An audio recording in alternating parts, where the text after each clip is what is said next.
கிறிஸ்தேசுவுக்குள் மிகவும் அன்பாய் அழைக்கப்பட்ட அன்புக்குரிய சகோதர சகோதரிகள் யாவருக்கும் நம்முடைய பரம பிதாவாகிய தேவனுடைய நாமத்தினாலும் நமது அன்பின் கர்த்தராகிய நமது ஆண்டவராகிய இயேசு கிறிஸ்துனுடைய அன்பின் நாமத்தினாலும் வாழ்த்துக்களையும் வணக்கங்களையும் தெரிவித்துக் கொள்கிறேன். தேவனுடைய கிருபையினால் இந்த ஒரு நாளிலும் அவருடைய பரிசுத்தமுள்ள சமூகத்திலே நாம் ஒன்றிணைந்து தேவனுடைய மகத்துவமான சத்தியங்களை நாம் தியானிப்பதற்கு தேவன் கொடுத்த ஸ்லாக்கியத்திற்கு நன்றிகளையும் துதிகளையும் கர்த்தர் வழியாக நாம் ஏறெடுத்துக்கொண்டு ஒவ்வொரு வாரமும் திங்கட்கிழமை தோறும் நாம் தியானித்து வருகிறதான நிருபங்களின் சுருக்கம் என்ற தலைப்பில் எபிரேயருக்கு எழுதின நிருபம் நம்ம தியானிச்சுட்டு வந்துட்டு இருக்கிறோம்.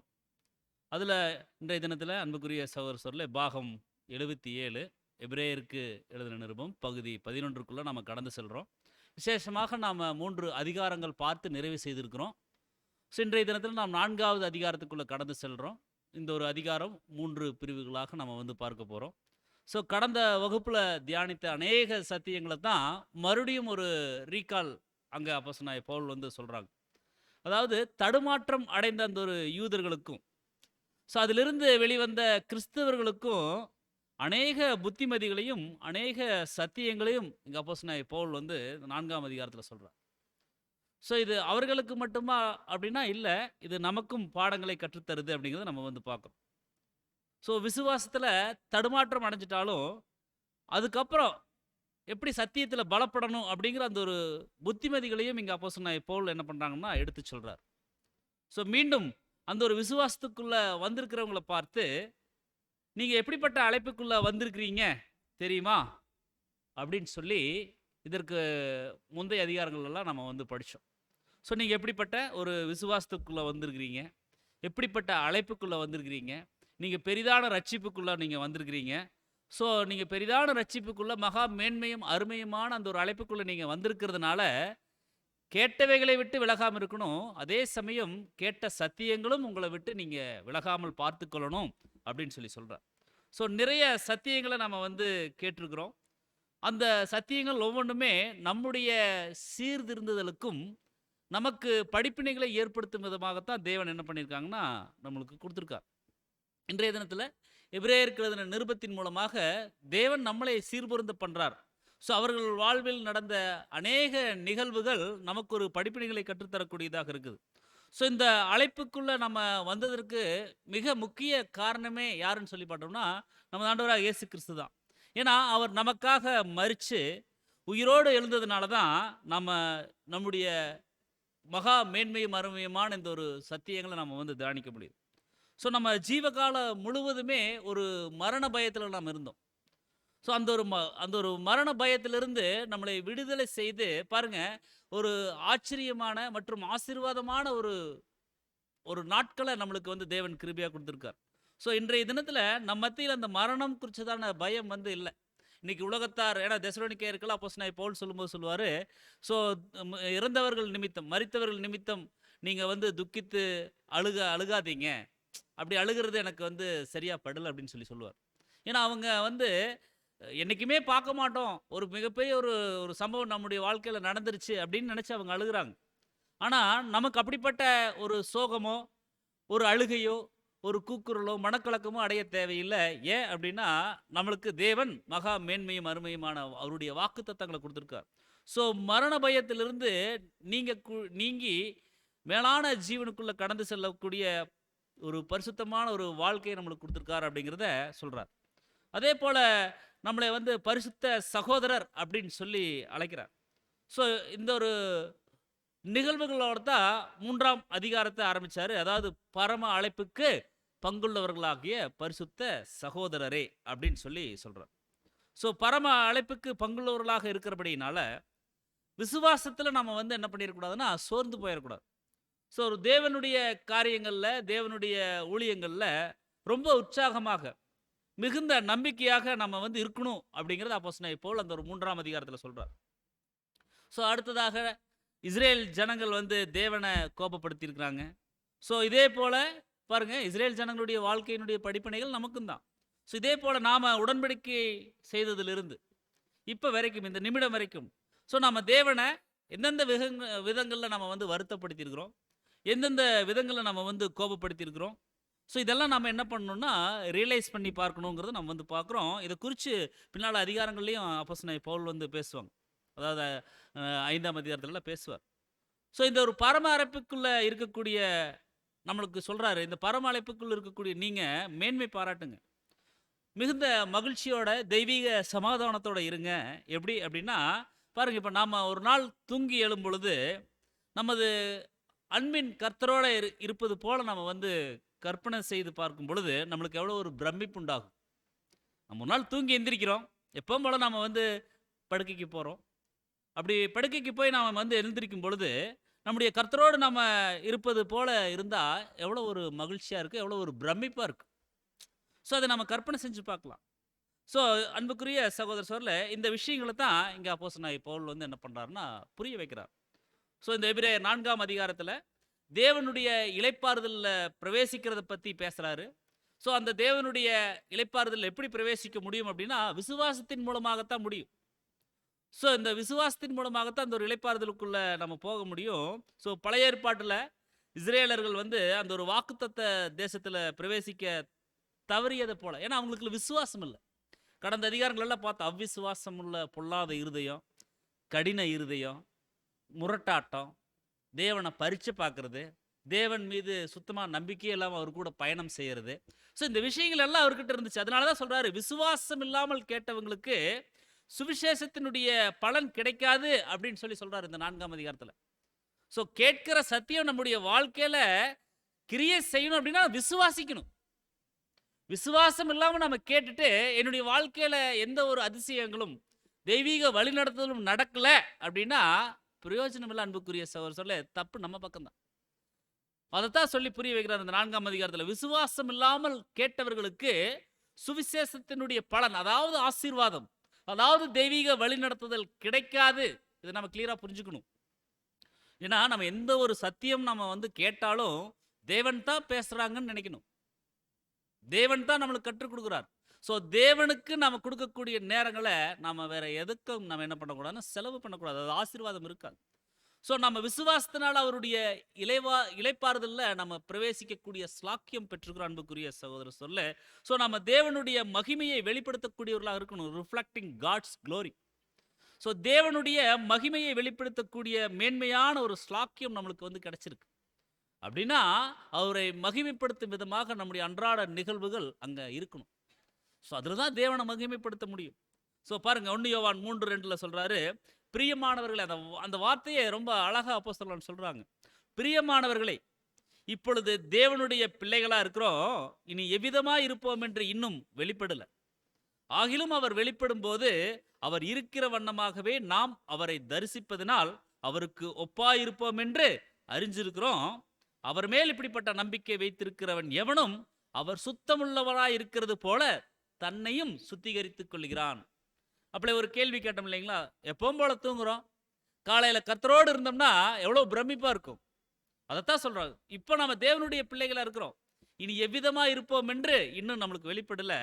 ஆனாலும் அவர் வெளிப்படும் போது அவர் இருக்கிற வண்ணமாகவே நாம் அவரை தரிசிக்கிறதுனால அவருக்கு ஒப்பா இருக்கிறோம். ஸோ, அவர் மேல அந்த வாக்குத்தத்தத்தின் மேல இப்படிப்பட்ட நம்பிக்கை வைத்திருக்கிறவன் எவனும் ஃபர்ஸ்ட் என்ன பண்ணணுமா, அவர் சுத்தமுள்ளவராய் இருக்கிறது போல தன்னையும் சுத்திகரித்துக் கொள்ளக்கூடிய அந்த ஒரு ஸ்லாக்கியம் பெற்றுக்கொள்ளணும் அப்படின்னு சொல்றார். ஸோ, பாருங்க, இப்போ நம்ம வந்து பூமியில் இருக்கிறோம். நம்ம இந்த பூமியில் இருக்கிறோம். பின்னாடி எப்படி இருப்போம் அப்படின்னு சொல்லி தெரியாது. ஸோ, என்ன சரீரம் எப்படி அப்படிங்கிறது தெரியாது. ஆனாலும் இயேசு கிறிஸ்து போலவே அச்சு அசலா இருப்போம். நகல் மாதிரி இருப்போம். ஸோ, அச்சு அசலா இருப்போம். ஸோ, அன்றைக்கு இயேசு கிறிஸ்து போல நம்ம வந்து மாறப்போறோம். ஸோ, அதுக்கு நாம் என்ன பண்ணணும் அப்படின்னா, இன்னைக்கே நாம வந்து விசுவாசித்து தரிசித்து நடக்கக்கூடியவர்களாக இருக்கணும். ஸோ, அன்னைக்கு நாம கிறிஸ்து போல மாறுவோம், இருப்போம் அப்படின்னா இன்னைக்கே நாம் என்ன பண்ணணும்னா தரிசித்து தேவனை விசுவாசித்து நாம நடக்கக்கூடியவர்களாக இருக்கணும். ஸோ, அவர் மேல இப்படிப்பட்ட நம்பிக்கைகள் வச்சு இருக்கிறவங்க தான் என்ன பண்ண முடியும்னா தங்களை சுத்திகரித்துக் கொள்ள முடியும் சொல்லி இங்க 1 யோவான்ல வந்து சொல்றார். ஸோ, அடுத்து எபிரேயர் 3:6 நம்ம படிச்ச வசனம் தான். கிறிஸ்துவோ அவருடைய வீட்டிற்கு மேற்பட்டவரான குமாரனாக உண்மையுள்ளவராக இருக்கிறார். நம்பிக்கையினாலே உண்டாகும் தைரியத்தையும் மேன்மை பாராட்டலையும் முடிவு பரியந்தம் உறுதியாய் பற்றி கொண்டிருப்போமாகில் நாமே அவருடைய வீடாய் இருப்போம். ஸோ நம்பிக்கையில் நீங்கள் உறுதியாக இருங்கன்னு சொல்கிறார். நம்பிக்கையில் நம்ம எப்படி இருக்கணுங்களா? ரொம்ப உறுதியாக ஸ்ட்ராங்காக இருக்கணும். ஸோ அங்கே போகும்போது நமது ஆண்டவராக இயேசு கிறிஸ்து போலவே நம்ம வந்து மாறிடுவோம் அப்படின்னு நம்ம வந்து உறுதியாக இருக்கணும். ஸோ இந்த பூமியில் இருக்கும்போது அதை நம்ம நம்பணும். நம்ம கர்த்தரை போலவே மாறிடுவோம் அப்படின்னா அதை நம்ம நம்பணும். அதற்கேற்ற ஒரு ஜீவியம் ஜீவிக்கணும். ஸோ அப்போ தான் நம்ம அங்கே பரத்துக்கு நம்ம வந்து போக முடியும்.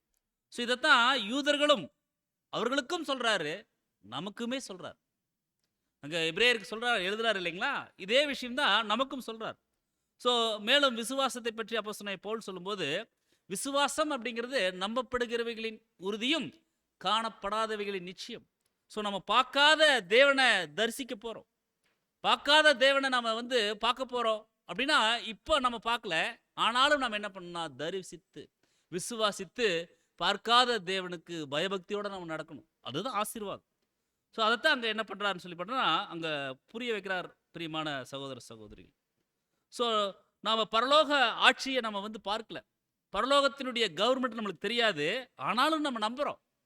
அப்போ நம்புகிறோம் அப்படின்னா நம்ம என்ன பண்ணணும்? அதற்கேற்ப அந்த வசனங்களின்படி நாம் வாழக்கூடியவர்களாக இருக்கணும். அது ஆசீர்வாதத்தை கொண்டு வரும். ஸோ இதை சொல்லிட்டு தான் இந்த 4ஆம் அதிகாரத்தினுடைய பகுதிக்குள்ளே அங்கே வந்து போகிறாரு. அதான் நம்ம இன்னைக்கு 4ஆம் அதிகாரத்தில் முதல் பகுதியில் நம்ம வந்து பார்க்க போகிறோம். ஒரு தலைப்பு கொடுக்கும் பொழுது, இளைப்பாறுதலுக்கு தேவை விசுவாசம். இளைப்பாறுதலுக்கு அவசியமான தேவை என்ன அப்படின்னு சொல்லி பார்த்தோம்னா விசுவாசம். த ரெஸ்ட் ஆஃப் ஃபெய்த் அப்படின்னு சொல்லி நம்ம வந்து பார்ப்போம். ஸோ ஒரு இளைப்பாறுதலை பற்றி இந்த ஒரு அதிகாரத்தில் வந்து அங்கே அப்போஸ்தலனாகிய பவுல் வந்து என்ன பண்ணுறான்னு சொல்லி பார்த்தோம்னா பேசுகிறார். அந்த இளைப்பாறுதல் என்னென்னா தேவனுடைய இளைப்பாறுதல். ஸோ தொடர்ந்து இந்த ஒரு அதிகாரங்களில் இந்த ஒரு 4ஆம் அதிகாரத்தில் அந்த இளைப்பாறுதல் குறித்து தான் வரும். ஸோ அங்கே ஆரம்பிக்கிறார் எபிரேயர் 4ஆம் அதிகாரம் 1ஆம் வசனத்தில் ஆனபடியினாலே அப்படின்னு சொல்லி ஆரம்பிக்கிறார். அப்போ ஆனபடியினாலே அவருடைய இளைப்பாறுதலில் பிரவேசிப்பதற்கு ஏதுவான வாக்குத்தத்தம் நமக்கு உண்டாயிருக்க, உங்களில் ஒருவனும் அதை அடையாமல் பின்வாங்கி போனவனாக காணப்படாதபடிக்கு பயந்திருக்க கடவோம் அப்படின்னு சொல்லி சொல்றார். ஸோ ஆனபடியினாலே அப்படின்னா அப்படி இருக்கிறதுனால ஸோ எப்படி இருக்கிறதுனால அப்படின்னா 3ஆம் அதிகாரத்தில் சொன்னார் இல்லைங்களா? என்னன்னா இஸ்ரேல் ஜனங்கள் கானானுக்குள்ள போய் சேர அவங்களால முடியல. ஏன்னா அவங்க கிட்ட இருந்த அவிசுவாசமான பொல்லாத இருதய கடினம். ஸோ இதெல்லாம் தான் அவங்க அந்த கானானை சுதந்திரித்து கொள்ள முடியாத ஒரு சூழலுக்குள்ள கொண்டு போயிடுச்சு. ஸோ இப்படி இருந்தபடியினால, அதாவது ஆனபடியினால, வசனம் ஆரம்பிக்குது பார்த்தீங்களா? ஆனபடியினால இப்படி அவங்க பொல்லாத கடின இருதயம் கொண்டிருந்தபடியினால, இப்போ பாருங்க, நீங்கள் நம்ம பார்த்து சொல்ற மாதிரி இருக்கு. நம்மளை பார்த்தா சொல்றார். ஸோ அவருடைய இளைப்பாறுதலில் பிரவேசிக்க உங்களுக்கு நமக்கு வாக்குத்தத்தம் கொடுக்கப்பட்டிருக்கிறது. ஸோ இந்த ஒரு சுவிசேஷ யுகத்தில் இந்த வாக்குத்தத்தங்கள் மேல நம்ம நம்பிக்கையோட பயணிக்கணும். ஏன்னா கிளியரா சொல்லிட்டார், அவருடைய இளைப்பாறுதலில் பிரவேசிப்பதற்கு ஏதுவான வாக்குத்தத்தம் நமக்கு உண்டாயிருக்கு. அப்போ வாக்குத்தத்தம் தேவன் நம்மளுக்கு கொடுத்துருக்காங்க. அந்த வாக்குத்தத்தத்திற்கு ஏற்ப நாம என்ன பண்ணணும்னா நம்ம நடக்கணும். அதான் சொல்றாரு. ஸோ இந்த வாக்குத்தத்தங்கள் மேல நம்ம நம்பிக்கையோட பயணிக்கணும். ஏன்னா இந்த இஸ்ரேல் ஜனங்கள் அந்த வடாந்தர பிரயாணத்தில் தேவன் தான் அவங்களை கூட்டிட்டு வந்தாங்க. ஆனா போற வழி முழுவதும் அவங்களுக்குள்ள அவிசுவாசம். தேவனை நம்பல, தேவனுக்கு விரோதமாக கலகம், முரட்டாட்டம், இதெல்லாம் அவங்க வந்து என்ன பண்றாங்க சொல்லி பார்த்தோம்னா செஞ்சுட்டே தான் இருக்கிறாங்க. ஸோ அதுதான் பாருங்க, பீஸ் வித் காட், அதே போல பீஸ் ஃப்ரம் காட். அதாவது தேவன் கிட்ட இருந்து சமாதானத்தை பெற்றுக்கொள்ளக்கூடிய ஜனங்களா இருந்தாங்க. ஆனா அது வந்து தேவன் சமாதானம் கொடுத்தாரு, அந்த சமாதானத்திற்கு ஏற்ப அவங்க நடக்கல. அதான் சகோதரர் கூட எழுதுறாரு, தேவனுடைய சமாதானமும் தேவனுடனான சமாதானம்ங்கிற தலைப்பில் எழுதுறாரு ஒரு பாடம். ஸோ அந்த ரெண்டுமே அவர்கள் தவறிட்டாங்க. ஆனால் இன்னைக்கு பாருங்க, தேவனுடைய சமாதானமும் நமக்கு இருக்குது, தேவன் கிட்ட இருந்து கிடைக்கக்கூடிய சமாதானம் இருக்குது, தேவனோடு சமாதானத்திலையும் நாம் இருக்கிறோம். ஸோ இப்படிப்பட்ட வாக்கு தத்தங்கள் நமக்கு வந்து இருக்குது. அதனால நம்ம நம்பிக்கையோட இந்த ஒரு அர்ப்பணிப்பின் பாதையில் நம்ம நடக்கணும். அந்த இஸ்ரேல் ஜனங்கள் செய்த அந்த ஒரு முரட்டாட்டம், அந்த நம்பாத தன்மை நம்மளுக்குள்ள ஒரு துளி அளவு கூட இருக்கக்கூடாது. ஏன் இவங்கெல்லாம் இந்த மாதிரி கடின இருதயங்கள் அவங்களுக்குள்ள வந்துருச்சுன்னா, அவங்களுக்குள்ள சுயநலம் வந்துருச்சு. இப்போ வனாந்தர பயணத்தில் போறாங்க, சாப்பாடு இல்லை, அழைச்சு வந்தவர் சாப்பாடு கொடுக்க மாட்டாரா? அழைச்சு வந்தவர் தண்ணி கொடுக்க மாட்டாரா? அழைச்சு வந்தவர் பராமரிக்க மாட்டாரா? எல்லாமே செய்வாரு. ஆனா இவங்களுக்கு சுயநலம். எனக்கு சாப்பாடு இல்லாம போயிருச்சே, எனக்கு கவனிக்காம விட்டுட்டாங்களே அப்படின்னு சொல்லி அந்த சுயநலம் அவங்க கிட்ட மேலோங்கினதுனால இருதய கடினம் அவங்களுக்குள்ள வந்துருச்சு. ஸோ அதனால தேவன் கிட்ட நம்பிக்கை இல்லாத ஒரு சூழலுக்குள்ள அவங்க கடந்து போறாங்கன்னு சொல்லி நம்ம வந்து பார்க்குறோம். ஸோ தேவனுடைய இளைப்பாறுதல் அப்படிங்கிறது என்ன அப்படின்னு சொல்லி நம்ம ஒரு கேள்வி கேட்டோம்னா, பாருங்க, பொதுவாக ஜென்ரலாக நம்ம வந்து பார்க்கும்போது எத்தனை இளைப்பாறுதல் இருக்குதுன்னு சொல்லி நம்ம வந்து பார்த்தா ஒரு 2 இளைப்பாறுதல். எப்படின்னா பாருங்க, இந்த ஒரு உலகத்தில் வனாந்தர பிரயாணம் போல நம்ம வந்து போயிட்டு இருக்கிறோம். ஸோ நமக்கு தேவனுடைய வார்த்தைகள் மூலம், அவருடைய மகா மேன்மையான வாக்குத்தத்தங்கள் மூலம் ஒரு தெய்வீக சமாதானம் கிடைக்குது.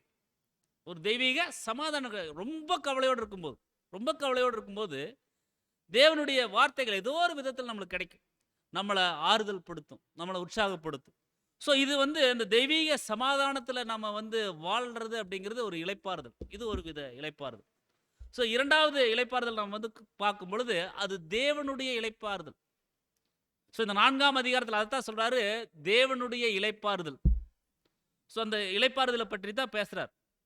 ஸோ மேலும் நம்முடைய சகோதரர் சொல்லும் பொழுது பாருங்க, ஒரு ஒரு காரியத்தை சொல்றாரு. எப்படின்னா, தேவன் தன்னுடைய கிரியைகளை முடிச்சு ஓய்ந்திருந்தது போல நாம இந்த ஒரு பூமியில இருக்கும்போது நமக்கும் ஒரு நிழலான இளைப்பாறுதல் இருக்குதுன்னு சொல்லி சொல்றார். ஆனா அப்போஸ்தலனாகிய பவுல் இதை பற்றி, அதாவது பூமிக்குரிய இளைப்பாறுதலை பற்றி பேசுறாரானா இல்ல. பூமிக்குரிய இளைப்பாறுதலை பற்றி அங்க வந்து பேசல. மாறாக தேவனுடைய இளைப்பாறுதல், அதாவது எதிர்கால இளைப்பாறுதல் பற்றியும். ஸோ அன்னைக்கு அவங்க கானானுக்குள்ள போனதை அங்க வந்து என்ன பண்றாருன்னா கம்பேர் பண்ணி சொல்றார். ஆனா நம்முடைய மூத்த சகோதரர் சொல்லும் பொழுது இன்றைக்கே அந்த இளைப்பாறுதலுக்குள்ள நம்ம வந்து போயிட்டு இருக்கிறோம் நிழலா அப்படின்னு சொல்லி சொல்றார். நிழலாகன்ற அந்த ஒரு இளைப்பாறுதலுக்குள்ள நம்ம வந்து போயிட்டு இருக்கிறோம். ஆனா நிஜத்துல தேவனுடைய இளைப்பாறுதலுக்குள்ள நம்ம பிரவேசிக்கக்கூடிய ஸ்லாக்கியம் பெற்றிருக்கிறோம் அப்படின்னு சொல்லி சொல்றார். ஸோ பொதுவாகவே அந்த ஒரு ரெஸ்ட் அப்படிங்கிறத இளைப்பாறுதல் அல்லது ஓய்வு அப்படிங்கிறத நம்ம வந்து பார்க்குறோம். ஸோ நாம கூட பாருங்க, நம்முடைய அன்றாட வேலைகள் இருக்குது, நம்மளுக்குன்னு சொல்லி கடமைகள் இருக்குது.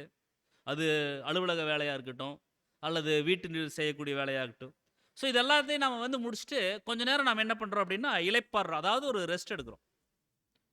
ஸோ இன்னைக்கு குழந்தைகள் இருக்கிறாங்க, அவங்கள நாம் எடுத்துட்டோம் அப்படின்னா பாருங்க, எக்ஸாம் அப்படின்னா நல்லா படிப்பாங்க. அந்த எக்ஸாம் முடிஞ்சதுக்கப்புறம் ரொம்ப அவங்களுக்கு மகிழ்ச்சி ஆயிரும், ஜாலி. ஸோ ஓய்வு எடுப்பாங்க, ரெஸ்ட் எடுப்பாங்க. அதே போல் நம்முடைய பெற்றோராகட்டும். ஸோ இது இப்படி ஒவ்வொருத்தருமே ஒரு ரெஸ்ட்டுக்குள்ளே அவங்க வந்து இருக்கிறாங்கன்னு சொல்லி நம்ம வந்து பார்க்குறோம். ஸோ இங்கே பிதாவாகிய தேவன் கூட 6 நாள் தன்னுடைய கிரியைகளை முடிச்சுட்டு 7ஆம் நாள் ஓய்ந்திருந்தார் அப்படின்னு சொல்லி நம்முடைய பரிசுத்த வேதாகமத்தில் நம்ம என்ன பண்ணுறோம்னா படிச்சிருக்கிறோம். So God rested on the 7th day அப்படின்னு சொல்லி நம்ம வந்து பார்க்கணும். பாருங்க, மேலும் நம்ம வாசிக்கும் பொழுது மார்க் 6:31 கர்த்தரை குறித்து கூட சொல்லும்போது அவர்களை நோக்கி வனாந்தரமான ஓரிடத்தில் தனித்து சற்றே இளைப்பாறுபடி போவோம் வாருங்கள் என்றார். ஏனெனில் வருகிறவர்களும் போகிறவர்களும் அநேகராய் இருக்கிறபடியினால போஜனம் பண்ணுகிறதற்கும் அவர்களுக்கு சமயம் இல்லாது இருந்துச்சு. ஸோ சற்றே இளைப்பாற போவோம் அப்படிங்கிறார். ஸோ இயேசு கிறிஸ்துவுக்கு கூட ஒரு ஓய்வு தேவைப்பட்டிருக்கு. அதே போல பிதாவாகிய தேவன் கூட தம்முடைய கிரியையாகிய மனிதனுக்கு ரெஸ்ட் கொடுக்குறார். யாத்திராகம் 35:2 நீங்கள் 6 நாள் வேலை செய்யணும், 7ஆம் நாள் உங்களுக்கு பரிசுத்த ஓய்வு நாள் அப்படின்னு சொல்லி சொல்றார். ஸோ 7ஆம் நாள் உங்களுக்கு பரிசுத்த நாளா இருப்பதாக, அது கர்த்தருக்கென்று ஓய்ந்திருக்கும் ஓய்வு நாள், a Sabbath of rest to the Lord அப்படின்னு சொல்லி நம்ம வந்து படிக்கிறோம். ஸோ அது கர்த்தருக்கென்று ஓய்ந்திருக்கும் ஓய்வு நாள். ஸோ அதில் வேலை செய்கிறவன் எவனும் கொலை செய்யப்பட கடவன் அப்படின்னு சொல்லி இங்கே நம்ம வந்து யாத்திராகத்தில் நம்ம வந்து படிக்கிறோம். ஸோ மேலும் இதை பற்றி கர்த்தர் சொல்லும் பொழுது மார்க் 2:27 சொல்றார், பின்னும் அவர்களை நோக்கி மனுஷன் ஓய்வு நாளுக்காக உண்டாக்கப்படல, ஓய்வு நாள் மனுஷனுக்காக உண்டாக்கப்பட்டதுன்னு சொல்லி சொல்றார். ஸோ ஓய்வு நாள் அப்படிங்கிறது மனுஷனுக்காக உண்டாக்கப்பட்டதுன்னு சொல்லி நம்மளுக்கு புரிய வைக்கிறார். ஆனால் மனுஷன் ஓய்வு நாளுக்காக உண்டாக்கப்படலை. ஸோ இன்னைக்கு சாதாரணமாக பார்க்கும் பொழுது பாருங்க, ஒருத்தர் வந்து இறந்துடுறார், மறிச்சிடுறார் அப்படின்னா நம்ம இன்னைக்கு வாட்ஸ்அப் குரூப்பில் இருக்கிறதுனால என்ன பண்ணுறாங்க, உடனே ரிப் அப்படின்னு போடுறாங்க, RIP அப்படின்னா ரெஸ்ட் இன் பீஸ், அதுதான் RIP. ரிப் அப்படிங்கிற அந்த ஒரு வார்த்தை வந்து என்ன பண்ணுறாங்க சொல்லி பார்த்தீங்கன்னா போடுறாங்க. ஸோ இதன் அர்த்தம் தெரிஞ்சு அவங்க வந்து போடுறாங்களா, தெரியாமல் போடுறாங்களான்னா அவங்களுக்கு மேக்சிமம் அதனுடைய அர்த்தம் தெரியுதில்ல. ஸோ உண்மையில் நம்ம கவனிக்கும் பொழுது பாருங்கள், மரிச்சவங்க அப்படிங்கிறவங்க சமாதானத்தோட அவங்க வந்து என்ன பண்ணுறாங்கன்னா இளைப்பாறிட்டு தான் இருக்கிறாங்க, இளைப்பாறிட்டு தான் இருக்கிறாங்க. ஸோ இப்படியாக மனிதர்களுக்கு தொடங்கி எல்லா ஜீவராசிகளுக்குமே ஒரு ரெஸ்ட்டு அங்கே வந்து தேவைப்படுது, அவங்க எடுக்கிறாங்க. ஸோ அப்படி அப்படி நம்ம கவனிக்கும்போது, ஸோ இந்த ஒரு எல்லா ஜீவராசிகளுக்கும், மனிதன் மற்றும் எல்லா ஜீவராசிகளுக்கும் ஜீவன் தந்த பிதாவாகிய தேவன் ஓய்வு எடுக்கிறது அப்படிங்கிறது எவ்வளோ பெரிய காரியம். ஏன்னா எல்லாத்தையும் அவர் தான் சிருஷ்டித்தார், எல்லாத்தையும் அவர் தான் நடத்துகிறார். ஸோ அவருக்கு ஓய்வு அப்படிங்கிறது ரொம்ப பெரிய விஷயம். ஸோ தேவன் கொடுக்கும் இளைப்பாறுதல் கூட எப்படி இருக்கும், அதை நாம் எப்படி இமேஜினேஷன் பண்ணலாம், ஸோ அந்த இளைப்பாறுதலுக்குள்ள எப்படி பிரவேசிக்க முடியும் அப்படிங்கிறத இந்த 4ஆம் அதிகாரத்தில் என்ன பண்ணுறாருன்னா பேசுகிறார். ஸோ இந்த இளைப்பாறுதலுக்குள்ள பிரவேசிக்கும் ஸ்லாக்கியம் வந்து நமக்கு உண்டாயிருக்கிறபடினால நம்மகிட்ட பேசுகிறார். இன்னைக்கு நம்ம படிக்கிறோம் இல்லைங்களா, இன்னைக்கு நம்ம படிக்கிறதுனால இந்த ஒரு பிதாவாகிய தேவனுடைய இளைப்பாறுதலுக்குள்ள பிரவேசிக்கக்கூடிய மகா பெரிய ஸ்லாக்கியம் நமக்கு உண்டாயிருக்கு. அதனால இன்னைக்கு நம்ம வந்து என்ன பண்ணுறோம் அப்படின்னா படிக்கிறோம். ஸோ இதை தமிழ் மொழிபெயர்ப்பில் நம்ம கவனிக்கும் பொழுது அது சரியான ஒரு அர்த்தம் இல்லை. அதே ஆங்கிலத்தில் பார்க்கும் பொழுது பாருங்க, let us therefore fear lest a promise being left us of entering into his rest any of you should seem to come short of it அப்படின்னு சொல்லி சொல்றாரு. அதாவது இங்க சொல்றாரு உங்களில் அப்படின்னா தனி சபைகளை பார்த்து சொல்றாரு. ஒருவனும் அப்படின்னா தனிநபர், சபைகளை பார்த்து சொல்றாரு. ஒருவனும் அப்படின்னா தனிநபர், அதை அடையாமல் அப்படின்னா எப்படி நம்ம புரிஞ்சுக்கலாம், பின்வாங்கி போனவனாக அப்படின்னு சொல்லி தமிழில் படிச்சோம் இல்லைங்களா. ஆனால் அதுக்கு தான் நம்ம ஆங்கிலத்தில் வந்து ஷார்ட் ஆஃப் இட் அப்படின்னு சொல்லி சொல்கிறாங்க. அப்போ உங்களில் ஒருவனும் குறைவுபட்டு போகாதவனாக அப்படின்னு சொல்லி சொல்கிறார். அது நம்ம எப்படி புரிஞ்சுக்கலாம்னா பாருங்க, பின்வாங்கி போனவனாக அப்படிங்கிறதுக்கு குறைவுபட்டு போகாத படிக்கு எச்சரிக்கையா இருங்கன்னு சொல்றார். நம்ம எந்த விதத்திலும் குறைவுபட்டு போயிடக்கூடாது. ஏன்னா நம்ம தேவனுடைய இளைப்பாறுதலில் பிரவேசிக்கக்கூடிய ஸ்லாக்கியம் பெற்றிருக்கிறோம். ஸோ பின்வாங்கி போகாத படிக்கு ரொம்ப எச்சரிக்கையாக இருக்கணும். ஸோ குறைவுபடுதல் அப்படின்னா எது, எப்படி குறைவுபடுதல் அப்படிங்கிறத நம்ம எப்படி புரிஞ்சுக்கலாம், அதுதான் ஆங்கிலத்தில் ஷார்ட் ஆஃப் இட் அப்படின்னு சொல்லி சொல்லப்பட்டிருக்கு. அதாவது இளைப்பாறுதலை அடைவதற்கு ஒரு தகுதி நிர்ணயம் அங்கே இருக்கு, ஒரு தகுதி நிலை அங்கே தேவை. அந்த நிலையில நம்ம குறைவுபட்டு போயிடக்கூடாது. ஏன்னா இது மகா பரிசுத்தமுள்ள கடவுளுடைய இளைப்பாறுதல், இது சர்வ வல்லமையுள்ள தேவனுடைய இளைப்பாறுதல். ஸோ அந்த இளைப்பாறுதலுக்கு போறக்குங்கிற ஒரு நிலை இருக்கு. ஸோ அந்த நிலையில நம்ம குறைவுபட்டு போயிடக்கூடாதுன்னு சொல்லி சொல்றாரு. ஒரு ஸ்டாண்டர்ட் இருக்கு, ஒரு தரம் இருக்கு. ஸோ அதில் நம்ம குறைவுபட்டு என்ன பண்ணிடக்கூடாதுன்னா இருந்துடக்கூடாதுன்னு அப்படிங்கிறத சொல்றாரு. அதுக்கு அந்த அந்த இளைப்பாறுதலுக்குள்ள பிரவேசிப்பதற்குன்னு சொல்லி தகுதிகள் இருக்குது.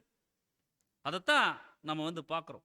அதே வசனத்தில் குறைவுபட்டு காணாதபடிக்கு அப்படிங்கிறது நம்ம வந்து பார்க்குறோம். அப்போ காணாதபடிக்கு அப்படிங்கிறது தேவனுடைய பார்வையில் குறைவுள்ளவனாக காணப்பட்டு விடாதபடிக்கு தேவன் பார்க்கிறார். யார் அவருடைய இளைப்பாறுதல் பிரவேசிப்பதற்கு சாக்கியம் பெற்றிருக்கிறாங்க, அப்படி பார்க்கும் பொழுது தகுதிகள் வச்சிருக்காங்க.